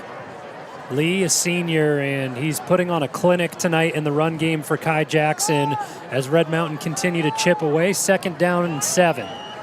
Jackson fights through contact, spits to the outside, and a little somersault across the 50. A little bit of extracurricular, not between the two teams, but instead Cole Allen barking at his teammate J.J. Irby Bell about his assignment. Yeah, if you look at this replay here, Kai Jackson gets tackled, but at the end of the play, like number 6 there was trying to get that ball out as he was moving up. I don't know if he was trying to motion to his defensive guys and try and get something going there or not, but interesting play there. Crunch time to start the second half. 3rd and 1, Kai Jackson, all reliable, fights forward for the first. Yeah, Cole Allen, I mean, in all honesty, it's discipline from your captain. Barking out commands there, and Red Mountain catches Highland sleeping. They run that draw play with Kai Jackson to great success. Kai Jackson showing his strength and resilience to battle through this game, dealing with a lower body injury that he sustained in the first half. Comes off to take a breather here, 1st down and 10 for Red Mountain. Carmigiano tries to escape a sack, brought down for a loss of 5. Dominic caught in for his 2nd of the season. Yeah, just a missed blocking assignment. That was on the Jackson Brooks side of the line, left tackle. 2nd down and 15. And they spread that offense out where everybody, including the tight end, was on the right side. So Jackson Brooks didn't get that extra blocking help, and they're going to send King Robinson out with equipment. Well, he has the mouthpiece in, we can see. So you talked about that in the knee pads week in and week out, but that's the 2nd time in consecutive weeks we've seen an equipment call. Changes the personnel just a little bit for Red Mountain. Carmigiano out of the gun to operate.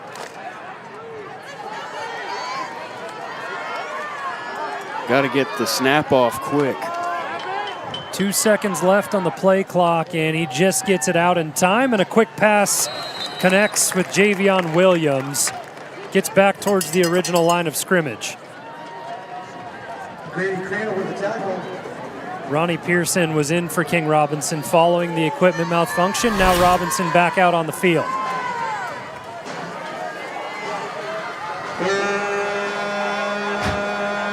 Crandall in quick pursuit, picking up right where he left off in the first half.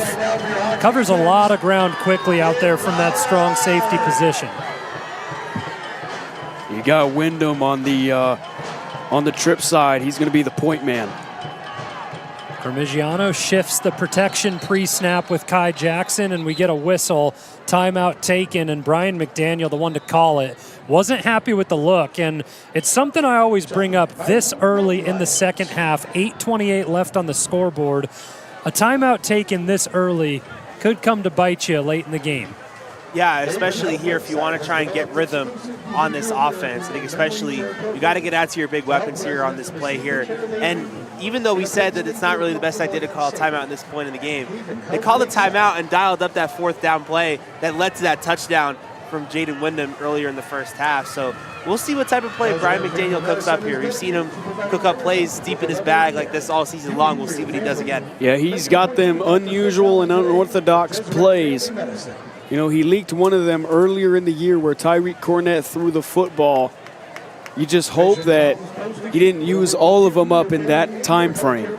It's not necessarily a negative because you want to get the correct look, third down here, and have an opportunity.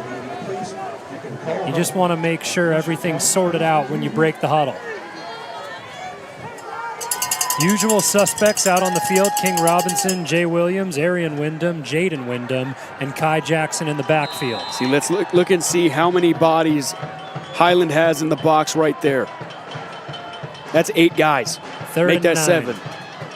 Williams doubles back on the motion. Parmigiano steps forward, tries to take off, and he's brought back down at the line of scrimmage. The pass rush and contain from Carter K-Mac, able to get it done.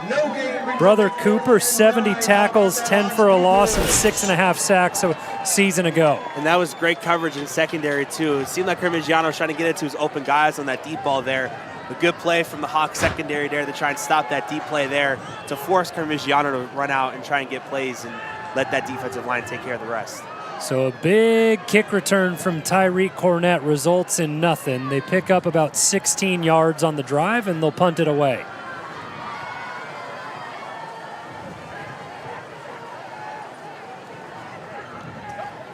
Slow snap to get back, but the kick with a little side spin inside the 20, and that'll do.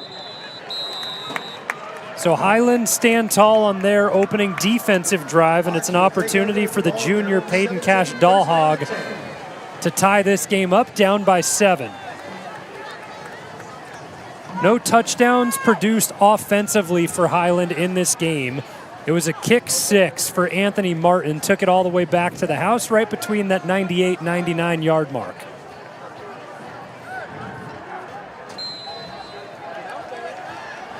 The line late to get out for Red Mountain, and the officials now whistle things and take their own timeout. Maybe they got a little bit of a jump start there. Mike Lang gets things set up and sorted out here, our referee for tonight. A 7-man crew, and 3 of them share the last name, well, the same last name, Mike, Matt, and Mark Lang, all in operation for Highland tonight. And they're on that sideline right now, trying to get things sorted out. Did you call them the Wu Lang clan? Smooth. Mike having the conversation with Brock Farrell. I'm not sure if it was a situation where Farrell thought that his team should have had the free play with no defensive front, with Red Mountain being late to get out there on the substitution. Nonetheless, 7:32 left in the third quarter. They trail by 7. Cash Dahlhog spins one out from the backfield, and that's an immediate stop from Tyreek Cornett. Cruz Colomore on the reception, and tackle number 18 on the season for Cornett. It's a great play from Cornett, getting to that line of scrimmage and reading that screen like it was the oldest trick in the book right there. And having eyes for the ball and eyes for the player. Good low tackle there to strip him up there. No blocks set out there for Cruz Colomore, just a flat route, and it's a loss of 1. They go to the ground. Colomore gets his hands on the ball back-to-back times, and Cade Godair in to make the tackle. You know, Highland, we saw this in the Higley game, first week of the season, stretching that field horizontally, short runs up the middle. It's only a matter of time before they throw that deep ball.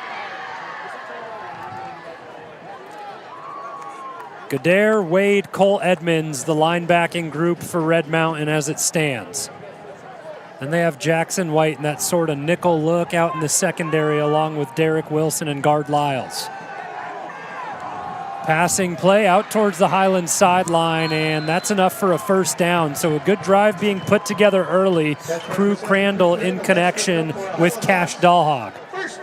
And we talked about it with Coach Kyle Enders before this game, and he said that this Highland offense loves to play that physicality, multiple play drive offense, so we'll see if that continues here. Halfway through the third and a fresh set of downs, a shoe lost on the play in the backfield. Cruz Collimore has the carry. And we'll see what happens here. So it looks like it's just the waistband, actually, of Peyton Cash Dahlhog, not a shoe. And he slings it back towards the sideline and sets things up. Highland comfortable going up-tempo right now as they set up on the right hash. See a lot of space between the number 2 guy and the secondary. Incomplete pass to Cruz Collimore, kind of the dual threat back / wide receiver. He'll line up in multiple spots, and we know he had that massive game against Chandler a season ago, 190 yards on the ground, plus an additional 37 through the air. Yeah, that's a grown man's game right there. You know, they run the no huddle and then they slow things down, messing up with the tempo of communication. 3rd and 10, trips to the bottom of the formation. Cash Dahlhog has time in the pocket, spits it out to Crandall, fighting for extra yardage, puts a move on, able to accelerate past the line to gain, and he just put a nice juke on Adalinama. Well, give some credit to Adalinama. He's stepping up for an injured Miko Lopez in the corner position, and this is a one-on-one battle.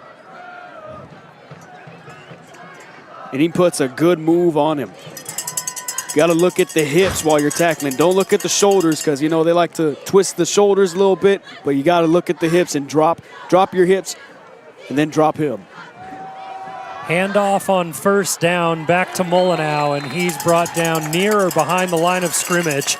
Back-to-back tackles for Cole Edmonds, and it's a really good job on the previous play, him holding up. He made the stop, but nothing extra to draw a personal foul on the sideline. And one thing we've seen as well from Molyneux in this game is he hasn't really gotten a lot of great looks here in this game. That's partially because of how good this front seven has been for Red Mountain. Molyneux is one of the top rushers in rushing yards in 6A so far this year, so they're doing a great job of trying to stabilize him and that running attack in this game. Coming off a 76-yard game and a touchdown against Desert Ridge. Cash Dahlhog to the sideline, just a yard shy of the sticks for Crew Crandall. In that big Desert Ridge game, Highland won 56-0. 8 different touchdown scores for this Highland offense. And don't look now. Peyton Cash Dahlhog is getting fired up. So they mark him 2 yards shy of the line to gain, right at the 50. And another big third down upcoming for this Red Mountain team.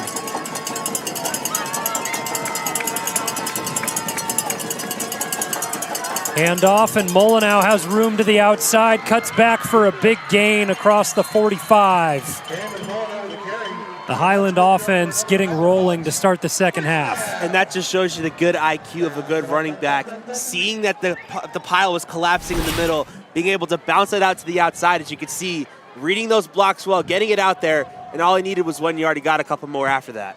Tyreek Cornett, guard Lyles, Cole Edmonds all get a hand on him, but he continues to fight after contact. I mean, or later in the game, I think they're going to start targeting Adalinama a little more. Entering his first starting role of the season and of his high school tenure. Set up at the top of the screen on an isolation. And a timeout taken here by Highland. He was set up with Gage Shern, who had the deep shot thrown to him, but with 4:08 left in the third quarter, Highland driving down 17-10. We'll be back on RMTV.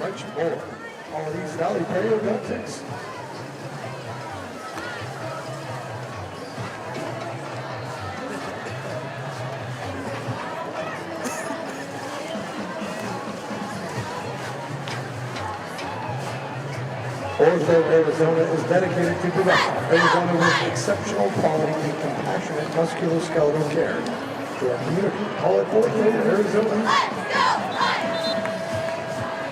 Mesa Gateway Airport's mission is to strive to be the airport that air travelers choose. Highland continue this third quarter drive from the 41-yard line of Red Mountain with 4:08 left, and they trail by 7. The touchdown that contribute to the 10 points for Highland was a kick return 98 yards from Anthony Martin in response to a Jaden Wyndham 40-yard touchdown.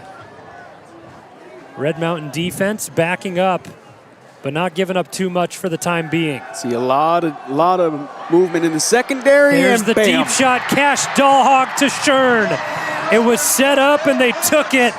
Connection for 41 yards, and just like that, pending an extra point from Grady Crandall, we're all tied up in this rivalry matchup. Well, on the previous play, I said they were going to target Adali Nama, and Gage Shorn just beats his man. A simple vertical route, maybe a juke inside to throw off the defensive back. And Highland has an opportunity to tie this game with an extra point. Well, and it's not going to be Crandall this time around to take the attempt. Instead, it's Caden Leonard. He's 2 for 3 on the season, puts his leg into it and converts, all tied up at 17 with 4:02 left in the third quarter. And this matchup just shapes up to have the same result every time. Tight game, high competition, and we found ourselves with that story again. Here's the replay, vertical route. And it looks like Adali Nama had his eyes on the quarterback. And the old rule is you never want to get caught staring at the quarterback. Relationships with their suppliers, subcontractors, and customers by ensuring high quality workmanship. Get a look at head coach Kyle Enders down on the sideline, and it's something that it wasn't a secret to him. He knew defensively coming into this game that Highland have the deep shot, that Cash Dahlhawk is able to throw it and spin it. That time it's just a win on the outside for Shern for 41 yards and the touchdown, and now adjustments looking to be made on the sideline for Red Mountain. And I got to say, even though he's not on the field, shout out to Chayton Jennings, being a man of his guys, cheering on Adali Nama, Ethan Adali Nama. The backup thrusted into the situation to the injury to Miko Lopez, making the most of the situation. Tyreek Cornett starts from his own 5 and switches the field. Flag thrown in the backfield. So whatever happens here negated. A legal block is going to be the call right where the play started.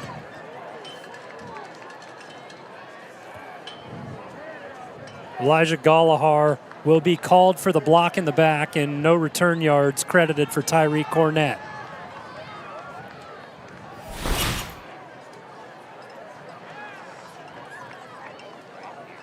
Yeah, and that time, you know, in some cases you can get away with that as long as you don't use your hands. Just act like it's a screenplay in basketball.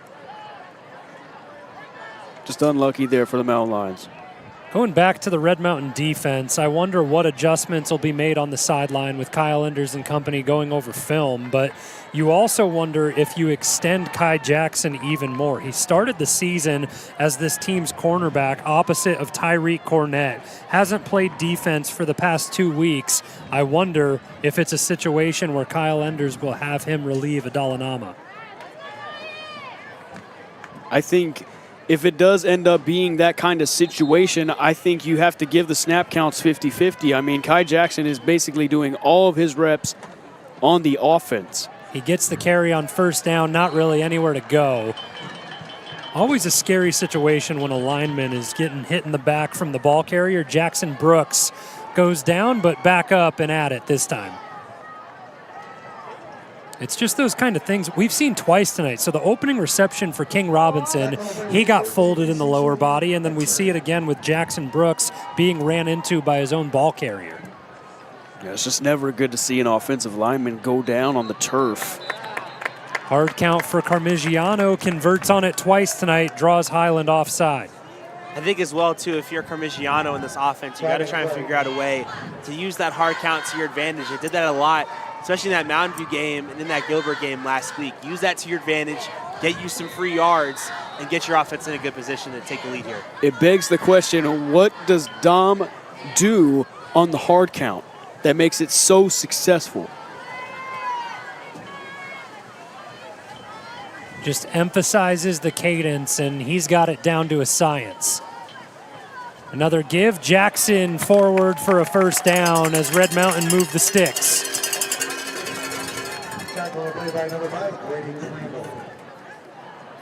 So the run game now getting going in the second half. Clock management not a factor with 2:53 left in the third.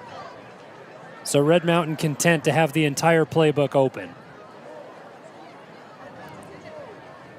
Crandall shadowing towards the side of Arian Wyndham. Red Mountain stay on the ground.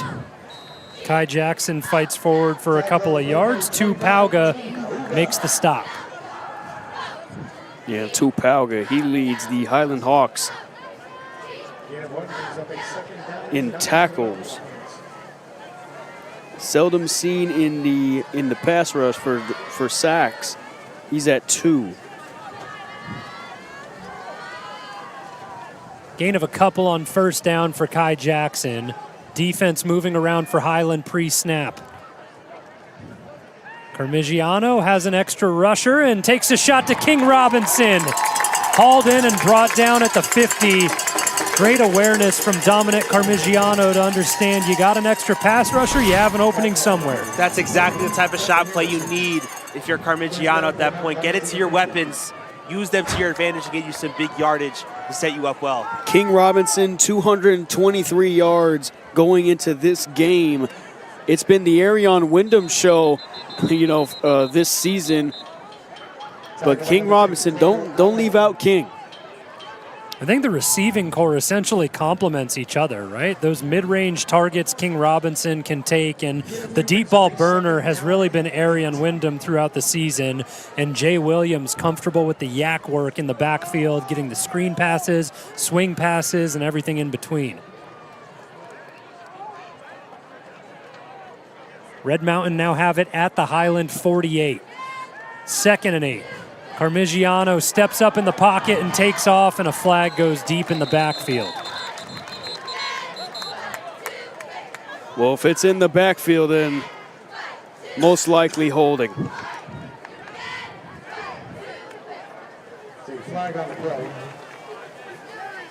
Red Mountain know the setup. They'll step back a few yards. Darius Grayson Courts out onto the field now to replace Kai Jackson. Brings them back 10 to make it 2nd and 18, and instead of across midfield in Highland territory, they're back in their own zone at the 42.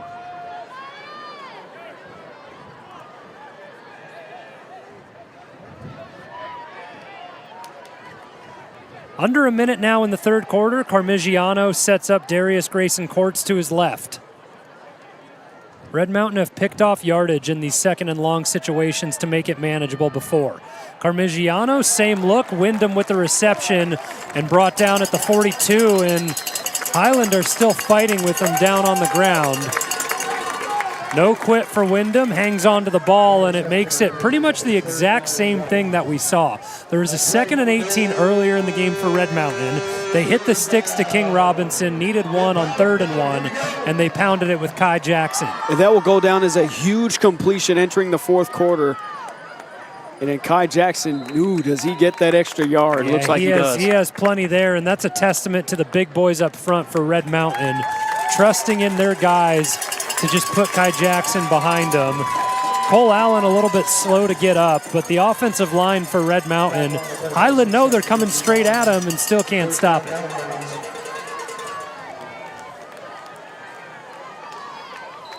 Clock hit zeros in the third quarter, and it's shaping up to be a photo finish. 17-all at Highland in a 6A East Valley rivalry matchup on RMTV.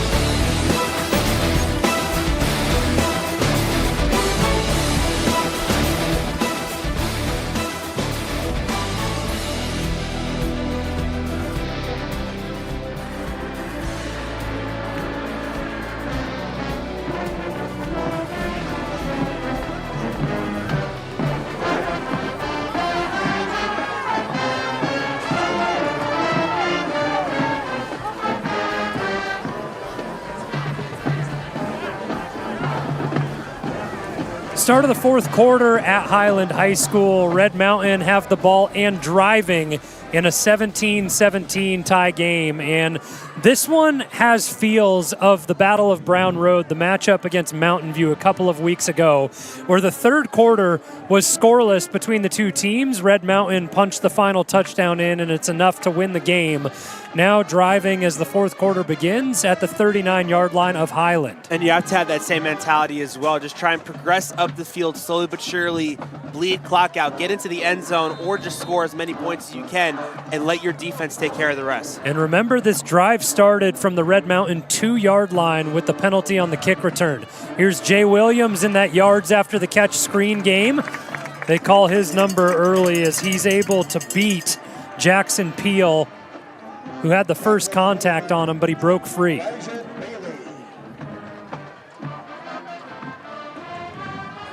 It's one of the things that Carmigiano does best, is just get the ball out quickly.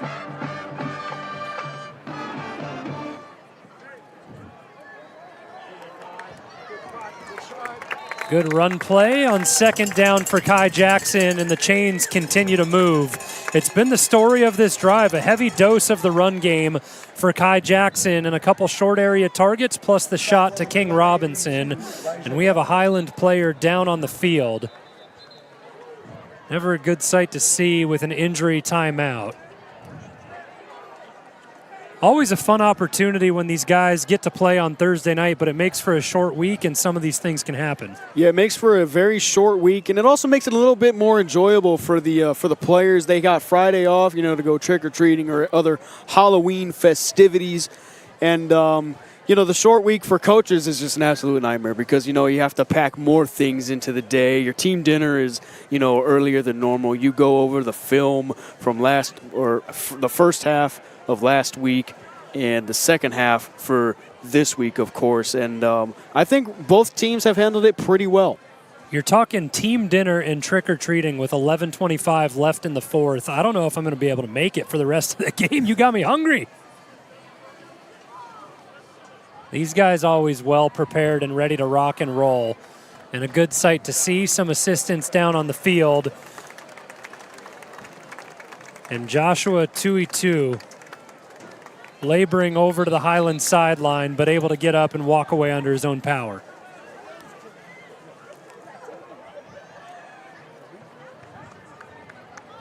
Injury timeout spares Red Mountain an opportunity to talk things over in the offensive huddle. And Brian McDaniel is so efficient when he has that time to communicate with his guys and set something up. King Robinson, bottom of the screen. Jay Williams in the slot next to him. Arian Wyndham on an island at the top. Jaden Wyndham motions to the right, but they go to the ground. Kai Jackson with a nice kick-out block. Check that. Darius Grayson Courts with a burst of speed. And that's the best run play of the night for Red Mountain. And no matter how much this running back room keeps getting decimated with injuries, guys like Darius Grayson Courts continues to step up. And look at this play. Bounces out to the outside, in space, gets you into the red zone. And tack on Yosinise with another pancake on the left side of that offensive line. Up tempo for Red Mountain, back to the ground. Darius Grayson Court swallowed up this time. But Jaden Wyndham on that previous play would be making George Kittle and the guys at Tight End University very happy. He sets the edge and blocks for Grayson Courts to have an opportunity to bounce outside. So back-to-back rushing attempts for Darius, and now Kai Jackson back in with the squad. Red zone territory for Red Mountain, 2nd and 9 from the 18-yard line. Well, now they're into the 16.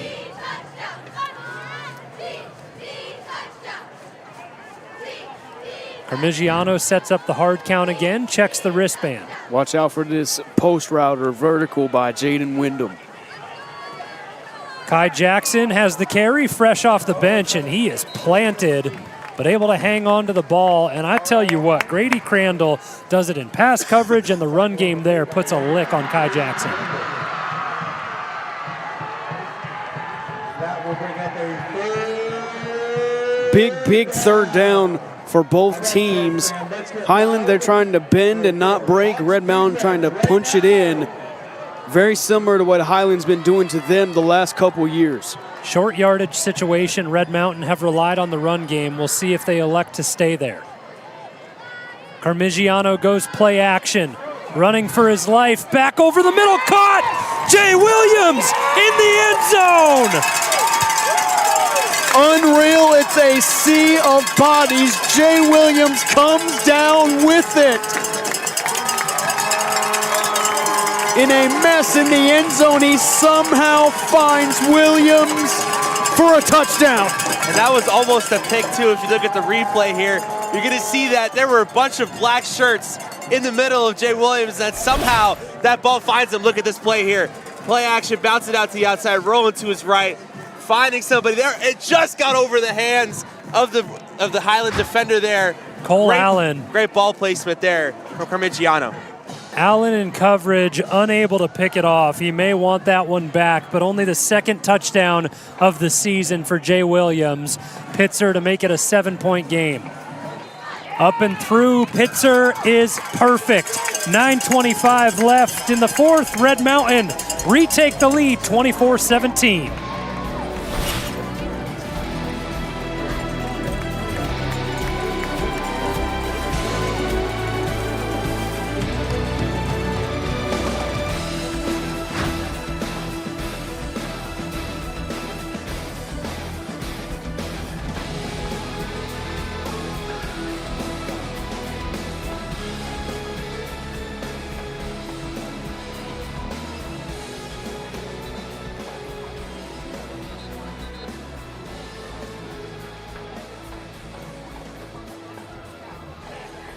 A massive swing in momentum for Red Mountain as Dominic Parmigiano throws his 2nd touchdown of the night, this time to Jay Williams. And we all know what happened the last time Red Mountain punched one in. The 40-yard touchdown to Jaden Wyndham was responded to by an Anthony Martin 98-yard kick return. We'll see if Chase Pitzer elects to go back to his old ways and just fire this one through the end zone for a touchback. Yeah, he puts a little extra juice into that one, doesn't want to give any return option, and I think that's a wise decision from Josh Barge. Well, we have a great matchup here tonight at Highland. You got some more news around the league, Nate. Well, on Friday night, on Halloween, the matchups to watch for Red Mountain, sitting at number 5, number 4 Chandler versus number 6 Pinnacle. Pinnacle, the sneaky team this year. I didn't expect them to be number 6. Chandler holding on to that number 4 spot. If one of them goes down, that being Chandler, and if Red Mountain pulls through, I got a good feeling Red Mountain is going to secure that number 4 spot. You got the number 9 team in the 6A, Williamsfield taking on Higley, their other rival there, number 7 as well. And after this down, we got a big update regarding one of the top teams in AZ. Passing play on first down to the sideline and tiptoeing and able to haul it in. And I think we go back to the line of scrimmage. So the officials call it incomplete pass here. We'll see on that far sideline. Yeah, I don't think ever down was Crew Crandall. And the last matchup is the number 2 team in the state, Basha versus Mesa. I just got word from my correspondents. at Bamboo Sports Media. Brody Vayers is out for the season, including playoffs, with a broken collarbone in 2 places. Awful news to hear there. One of the top teams competing, vying for open bracket work, and you lose one of your key players. It really just stymies your season. Yeah, and you know, dating back to the summer where Basha had the three-peat in winning the U of A, NAU, the NAU, U of A, ASU, and the Just Chili Flight Club. He was the main reason why they're winning all those 7-on-7 tournaments. Big third down here. Crowd on the Red Mountain side getting rowdy. Cash Dahlhaug fighting through pressure, and he's brought down behind the line of scrimmage. Couple of Red Mountain defenders get home. To'o and company. When have we not said this guy's name? To'o, unbelievable run there to get to that quarterback. Again, that front seven doing a great job of doing what they've been doing throughout the entire game, continuing to add pressure to this offensive line and getting those sacks on the quarterback. And he really just cleaned things up at the end of that one. Yeah, Red Mountain just sends 3, and brute strength and physicality gets to the quarterback there. That's a nice punt from Crandall. Turns it over to Tyreek Cornett. Stays on his feet and has some room and speed. Cornett cuts it back, bounces to the outside. A flag comes down around the 25, but Cornett is inside the 4. We have 2 flags on the field, and it doesn't look like positivity for Red Mountain. It's Jamison Wade. They're going to call him for a block in the back.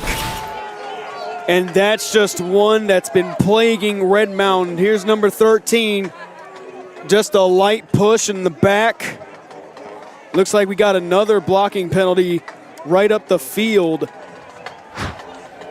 And it's just been the special teams for Red Mountain that's been holding them back in this game. Yeah, 2 penalties in 2 different spots, and the Boo Birds come out on the Red Mountain side of things.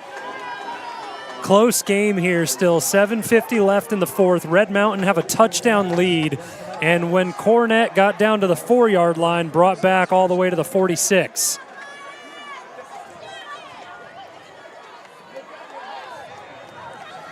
The last drive for Red Mountain went 98 yards, capped off with a Jay Williams touchdown. Less ground to cover here late in the 4th. Carmigiano goes to Darius Grayson Courts, cuts it back up the middle of the field, and only fights for a gain of 1 or 2. This Highland squad defensively has been really stellar in the front 7 with the run game for a majority, but the last drive, Red Mountain really got it going. You're going to have to rely on guys like Tu Pauga and Cole Allen to get it done for Highland. And then count on Grady Crandall in the secondary. Carmigiano's been playing clean football since he suffered the strip sack. Kai Jackson back into the game with 7:10 left in the 4th. Carmigiano gives to Jackson, and he fights through the left side and out across the 45. Going to be another 3rd down and short for Red Mountain. They've relied on going up the gut with the big set guys in Peevler and Wyndham, and Peevler's back out there. Well, Jackson Peel in hot pursuit, giving up contain that time. And let's see how many guys Highland puts in the box to stop Kai Jackson. Carmigiano gives the call in just a 1-receiver set with Arian, 2. Check that. Arian Wyndham at the top, King Robinson at the bottom. Carmigiano sticks to the ground. Penetration is there, and Kai Jackson stopped short on the play by Cole Allen. Right on cue, the man who needs to stop it in the run game gets it done. Again, these penalties continue to be backbreaking for this Red Mountain team. They almost got set up right on the doorstep of the end zone, and then that illegal block in the back on the punt return sets them all the way back, and it basically turns into a 3-and-out right away. And Red Mountain quick with the decision to send the punting unit back out onto the field with a touchdown lead and time ticking in the 4th quarter. There have been some slow snaps getting to Monroy tonight. He's had 1 tip. This one is picture perfect. Oh, my. Early on the return man, trying to time up the hit was Adalanima, and he's unable to do so successfully. And that's going to be 15 for Highland to set him up with great field position. He was trying to make a statement turnover with no fair catch being called, and the price is paid. Just got to play smart football. 2 seconds early, and that's in slow motion.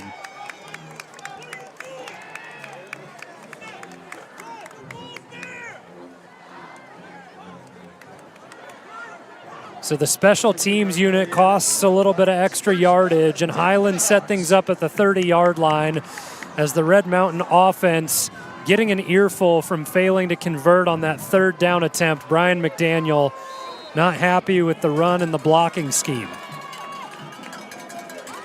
Crunch time late in the season here. And tack on 15 yards after the penalty. Cash Dahlhog escapes pressure, and yellow all over the field. Looks like it's going to be a holding call against Highland. Well, they get 10 yards back, pending, of course. And Highland's going to go their way backwards. And that helps Red Mountain after the personal foul on the punt return. And it brings up 1st and 20. 5.5 left. 2 timeouts aside. Oh yeah, big time hold there. Costin Germain, the guilty party. And that sets up Highland behind the sticks. Looking for their 5th straight win, but they trail by 7 at home. Cash Dahlhog facing pressure, dumps this one away, and a flag on the near sideline now. Kyle Enders quick out to see what the issue is. Going to be ineligible man downfield. Yeah, one of the offensive linemen climbed too high up on the pass play. You know, it shows how important this rivalry game turns out to be when a flag flies on the field and 70% of the Red Mountain sideline are screaming, "Come on, that's terrible!" and the call's against Highland, and then we're happy on the back end. Hey, emotions are running high, okay? It's a rivalry game. It's a must-win game for both teams. Red Mountain needs this to get into the open. I mean, I'd be mad too. Ranked 5th in the state right now. Back to the ground for Highland after Kyle Enders declined the penalty. So now it's 3rd down and forever for Highland. And it comes at a critical time too. Less than 5 minutes remaining. 3rd and 20, no big ones. Oh, and another injury for the Red Mountain defense. You hate to see that. They've just been getting beaten up all season long. So with an injury timeout on the field, 4:51 left in the 4th, we'll step away on RMTV. A 7-point lead for Red Mountain late in this game.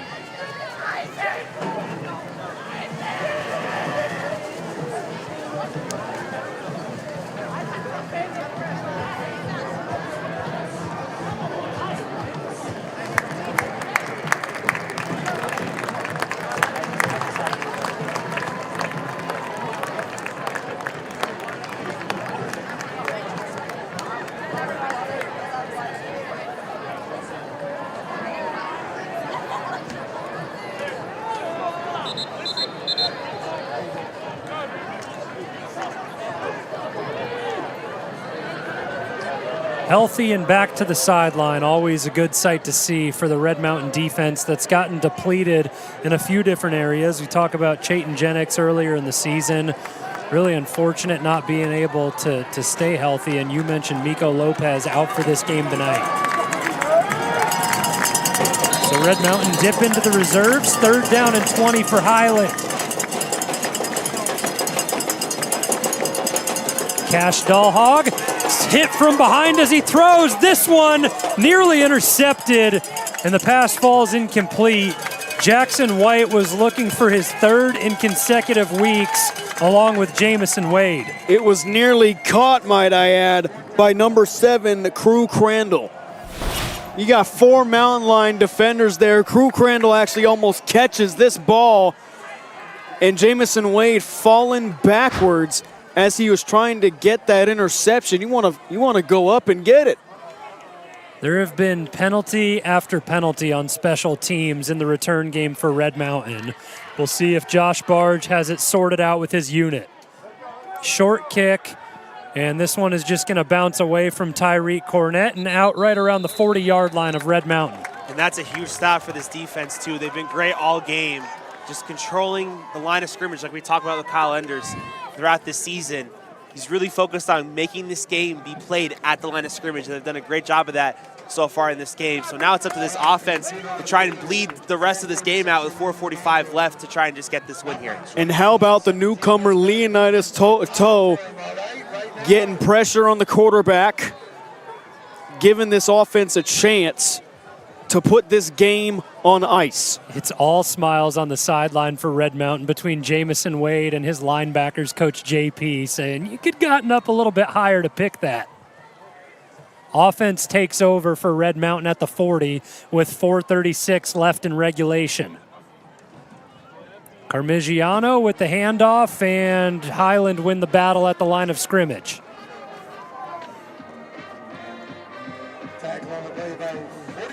Good pressure up front,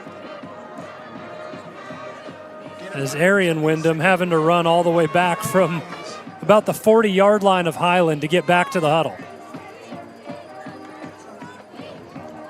Carmigiano gives his team the play call, and he's in no hurry. Game managing is the goal. With 4 minutes remaining, you're not supposed to be in a hurry. Kai Jackson back on the ground, and good blocking out in front of him, brought down at the 49. So it'll be 3rd and a long one for Red Mountain, and Carmigiano goes over to Brian McDaniel to have the answer.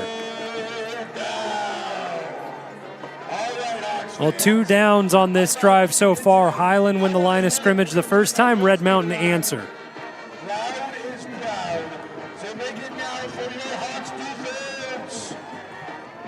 Highland's defense has questions. Does Red Mountain have the answer? Peevler, the fullback for Red Mountain. Kai Jackson has it up the gut. Kai Jackson breaks one down the Highland sideline.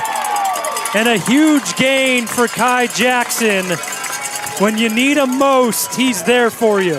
It was only a matter of time before Kai Jackson breaks through for a big run. I said it earlier in the game, and there we go. Big first down. He'll get a breather as Darius Grayson Courts checks back in. But Kai Jackson gets the squad down to the 26. 24 yards on 3rd and 1 for Kai Jackson. Clock stops at 3:04. Back to the ground. Darius Grayson Courts is down right around the 25, maybe a gain of 1 on the play. And timeout taken by Highland. So they'll have 1 more to spend. And Red Mountain are going to battle for a couple more first downs to be able to kill the clock. And they have the opportunity to do just that. They pick up this first down. It's at the 15-yard line. Then it'll give them a fresh set with the stick still up at the 5. Now it begs the question, do you want to stay in play, let the clock run, or do you just go ahead and put this thing away with a score? I think with the confidence that Kyle Enders has in his defense, the way they're playing tonight, he's happy to take the points and go up 14. I agree with that same sentiment. You can't have another shot play opportunity where Carmigiano's done a great job of putting his guys in their position to make those shot plays happen. But all it really leads to is just one more mistake that could possibly cost you the game and let Highland back in this game. You can't make mistakes at this point in the game, and they've done a good job of that throughout the season, especially in the Battle of Brown Road. So sticking to that same mentality throughout the end of this game is what's going to win you this game. Listen, there are a lot of guys and gals out there that are a lot smarter and better at math than three of us combined up in the booth. So I'm sure the coaching staff has all the scenarios played out, talking, hey, if you get an opportunity past the 15, go down because Highland only have one timeout. We'll be able to bleed it here. For now, Carmigiano and the offense set up 2nd down and 9. Back to the ground. Kai Jackson fights forward and puts a hat on a hat. And he's brought down right around the 17. So 3rd and short upcoming. And it looks like they'll need about 2 yards to pick up the first.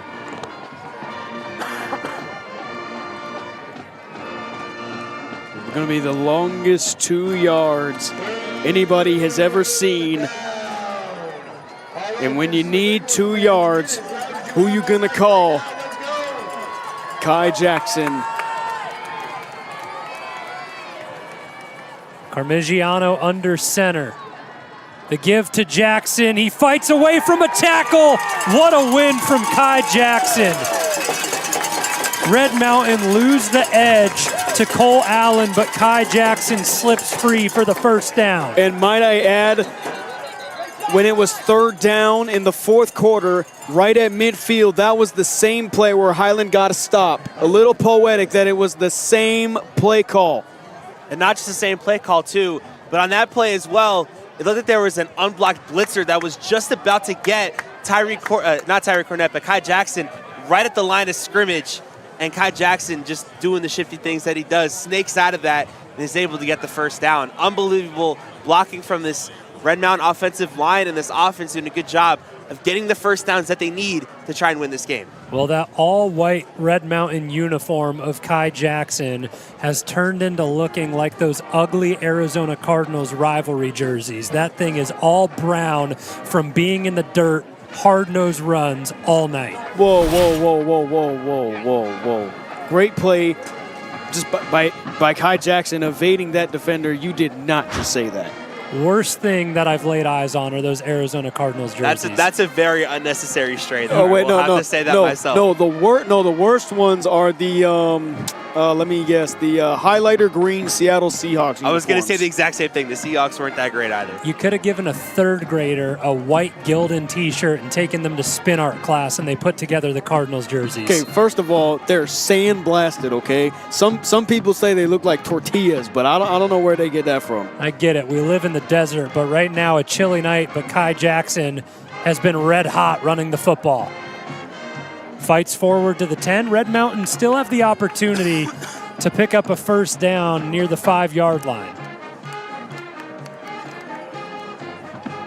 Highland have spent all their timeouts, so Brock Farrell won't be able to stop the clock again with 1:45 left here in the 4th quarter.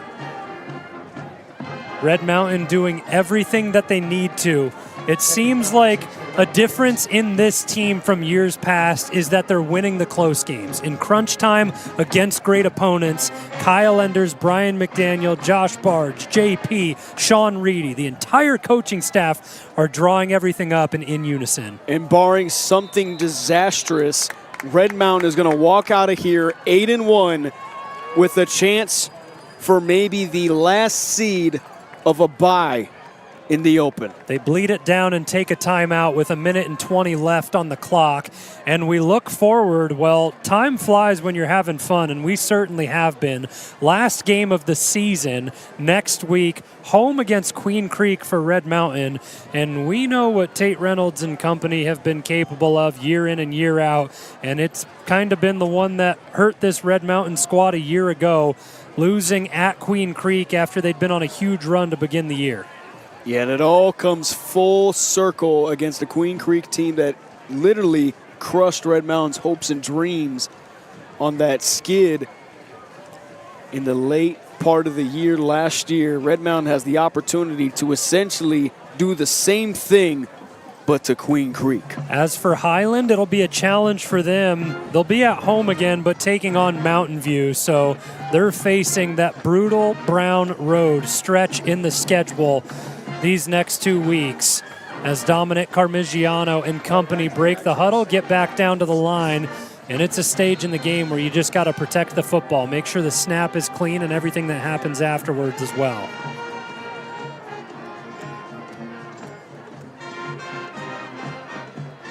Peevler motions across the line, and Kai Jackson has the give up the middle, and he swallowed up at the 5-yard line. With that pickup, it's enough for a first down for Red Mountain, and they'll be able to just kneel out the clock. Well, check that. We adjust the spot here, and just to make things interesting enough, it's 3rd down with 1 yard to go. Oh, that's a big spot. Well, with 50 remaining and 15 on the play clock.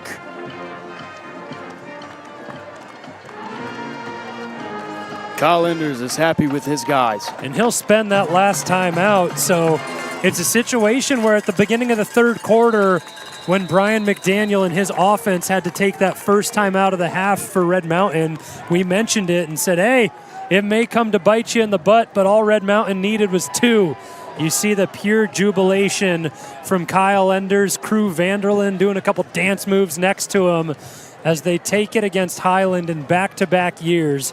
All they got to do is convert the snap, and the math works out where the clock will expire.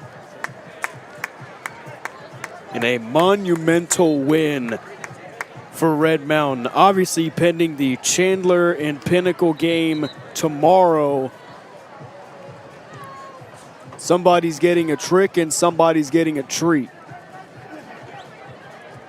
As for Highland, they're just going to be trying to do everything that they can to stay in the conversation for playoffs. They'll drop to 4-5 if the result stays over the next 32.5 seconds. With the ball on the 5-yard line, 3rd and 1, but it should be victory formation for the Red Mountain Mountain Lions.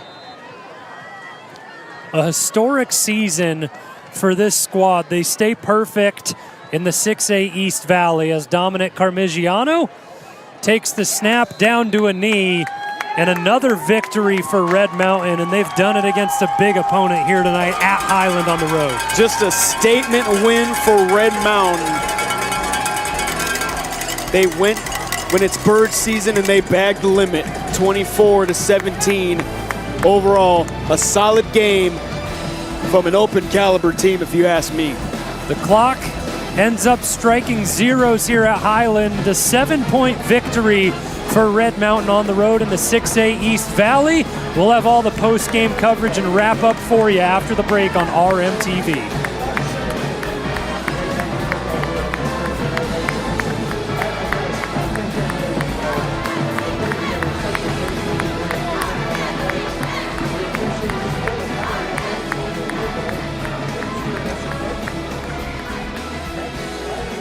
A 24-17 victory for Red Mountain on the road against Highland in a 6A East Valley matchup.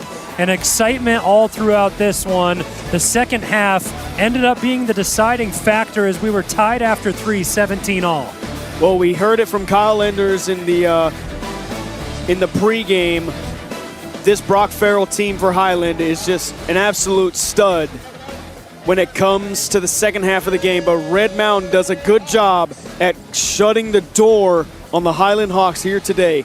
They let adversity get to them in the early parts of the game with a fumble to Dominic Carmigiano, multiple penalties, special teams, defense, offense, a little bit of some pre-snap issues there.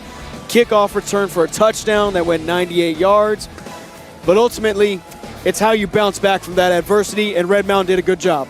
Excitement in all factors throughout this game, and it was exactly what we thought it would be. A one-score game is always how it feels. This one can end between Highland and Red Mountain. Yeah, I think it's been really key for this team to really be scrappy and be a complete team, and this is that type of effort that you really wanted from this Mountain Lions team, especially coming off of that win against Gilbert, where you kind of just got them going here in that one, and then coming into this one, kind of taking a page out of that Battle of Brown Road win, being scrappy, making the right plays when you need to, and that's what happens when you get big wins like that, especially in another rivalry game. 2 seasons ago for Red Mountain, it was a loss in the 6A state championship game against Saguaro, but I will tell you what, this feels like a team of destiny this season. They control their own destiny entering week 10 against Queen Creek, the team that basically ruined it all last year, and they got a lot of expectations. And you look at who they're in the conversation with too, teams like Dasha, Hamilton, Liberty,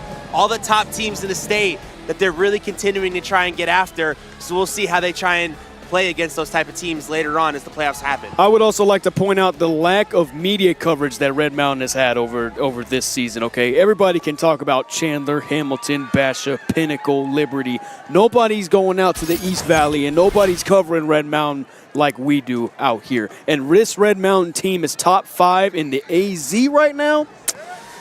Some things have to change, and that's one of them. It's a big story, too. A lot of these guys, you talk about not getting the coverage. As far as I'm concerned, not a Division I commit up to this point in the season from this squad. So it's just a unit that clicks together, works hard, they're well coached and disciplined, and it's gotten them to this 8-1 record. Now we get in to the way that this game shaped up, wrapped up, 24-17 final for Red Mountain. We talk and go keys to the game with our players of the game, and with a 3-man booth tonight, I'm being selfish and going first. Jaden Wyndham, sophomore tight end, my player of the game. He was exceptional, 5 receptions in the first half, a 40-yard touchdown, and he set up some huge blocks to spring Kai Jackson and Darius Grayson courts free. Okay, well, Rome, you're going to have slim pickings today. I'm going to go with Kai Jackson, and he had a masterful run game. You know, it wasn't the big gainers that we saw, against Mound View and Desert Ridge. That's okay. You can get it done in the short yardage game. 5 yards, 4 yards, 3 yards, 10 yards, and then the big 20-yarder in the fourth quarter to really put the icing on the cake, so to speak. That's my MVP. Rome, who you got? You guys think I may have slim pickings when it comes to this player of the game. I'm not going to bring up one player. I'm going to bring up the entire defensive front for this Red Mountain Lions team. They've done an unbelievable job in this game. I sound like a broken record bringing that defensive line up again, but they just were unbelievable in this game, really putting pressure on that quarterback and that offensive line, doing a good job of stifling their momentum there, doing a great job on the run as well, getting to that outside, beating the running back to the edge and setting that edge and getting there before the running back could even take a couple extra yards and getting to that second level. So this defensive front's been unbelievable so far this season, and they proved that again tonight. It's all excitement heading into the long weekend for Red Mountain. A Thursday night football victory for Kyle Enders and company. 24-17 on the road against Highland. On behalf of our great crew here tonight at RMTV, Rome Cady, Nate Smith, I've been Zach Warhack. Happy Halloween, everybody.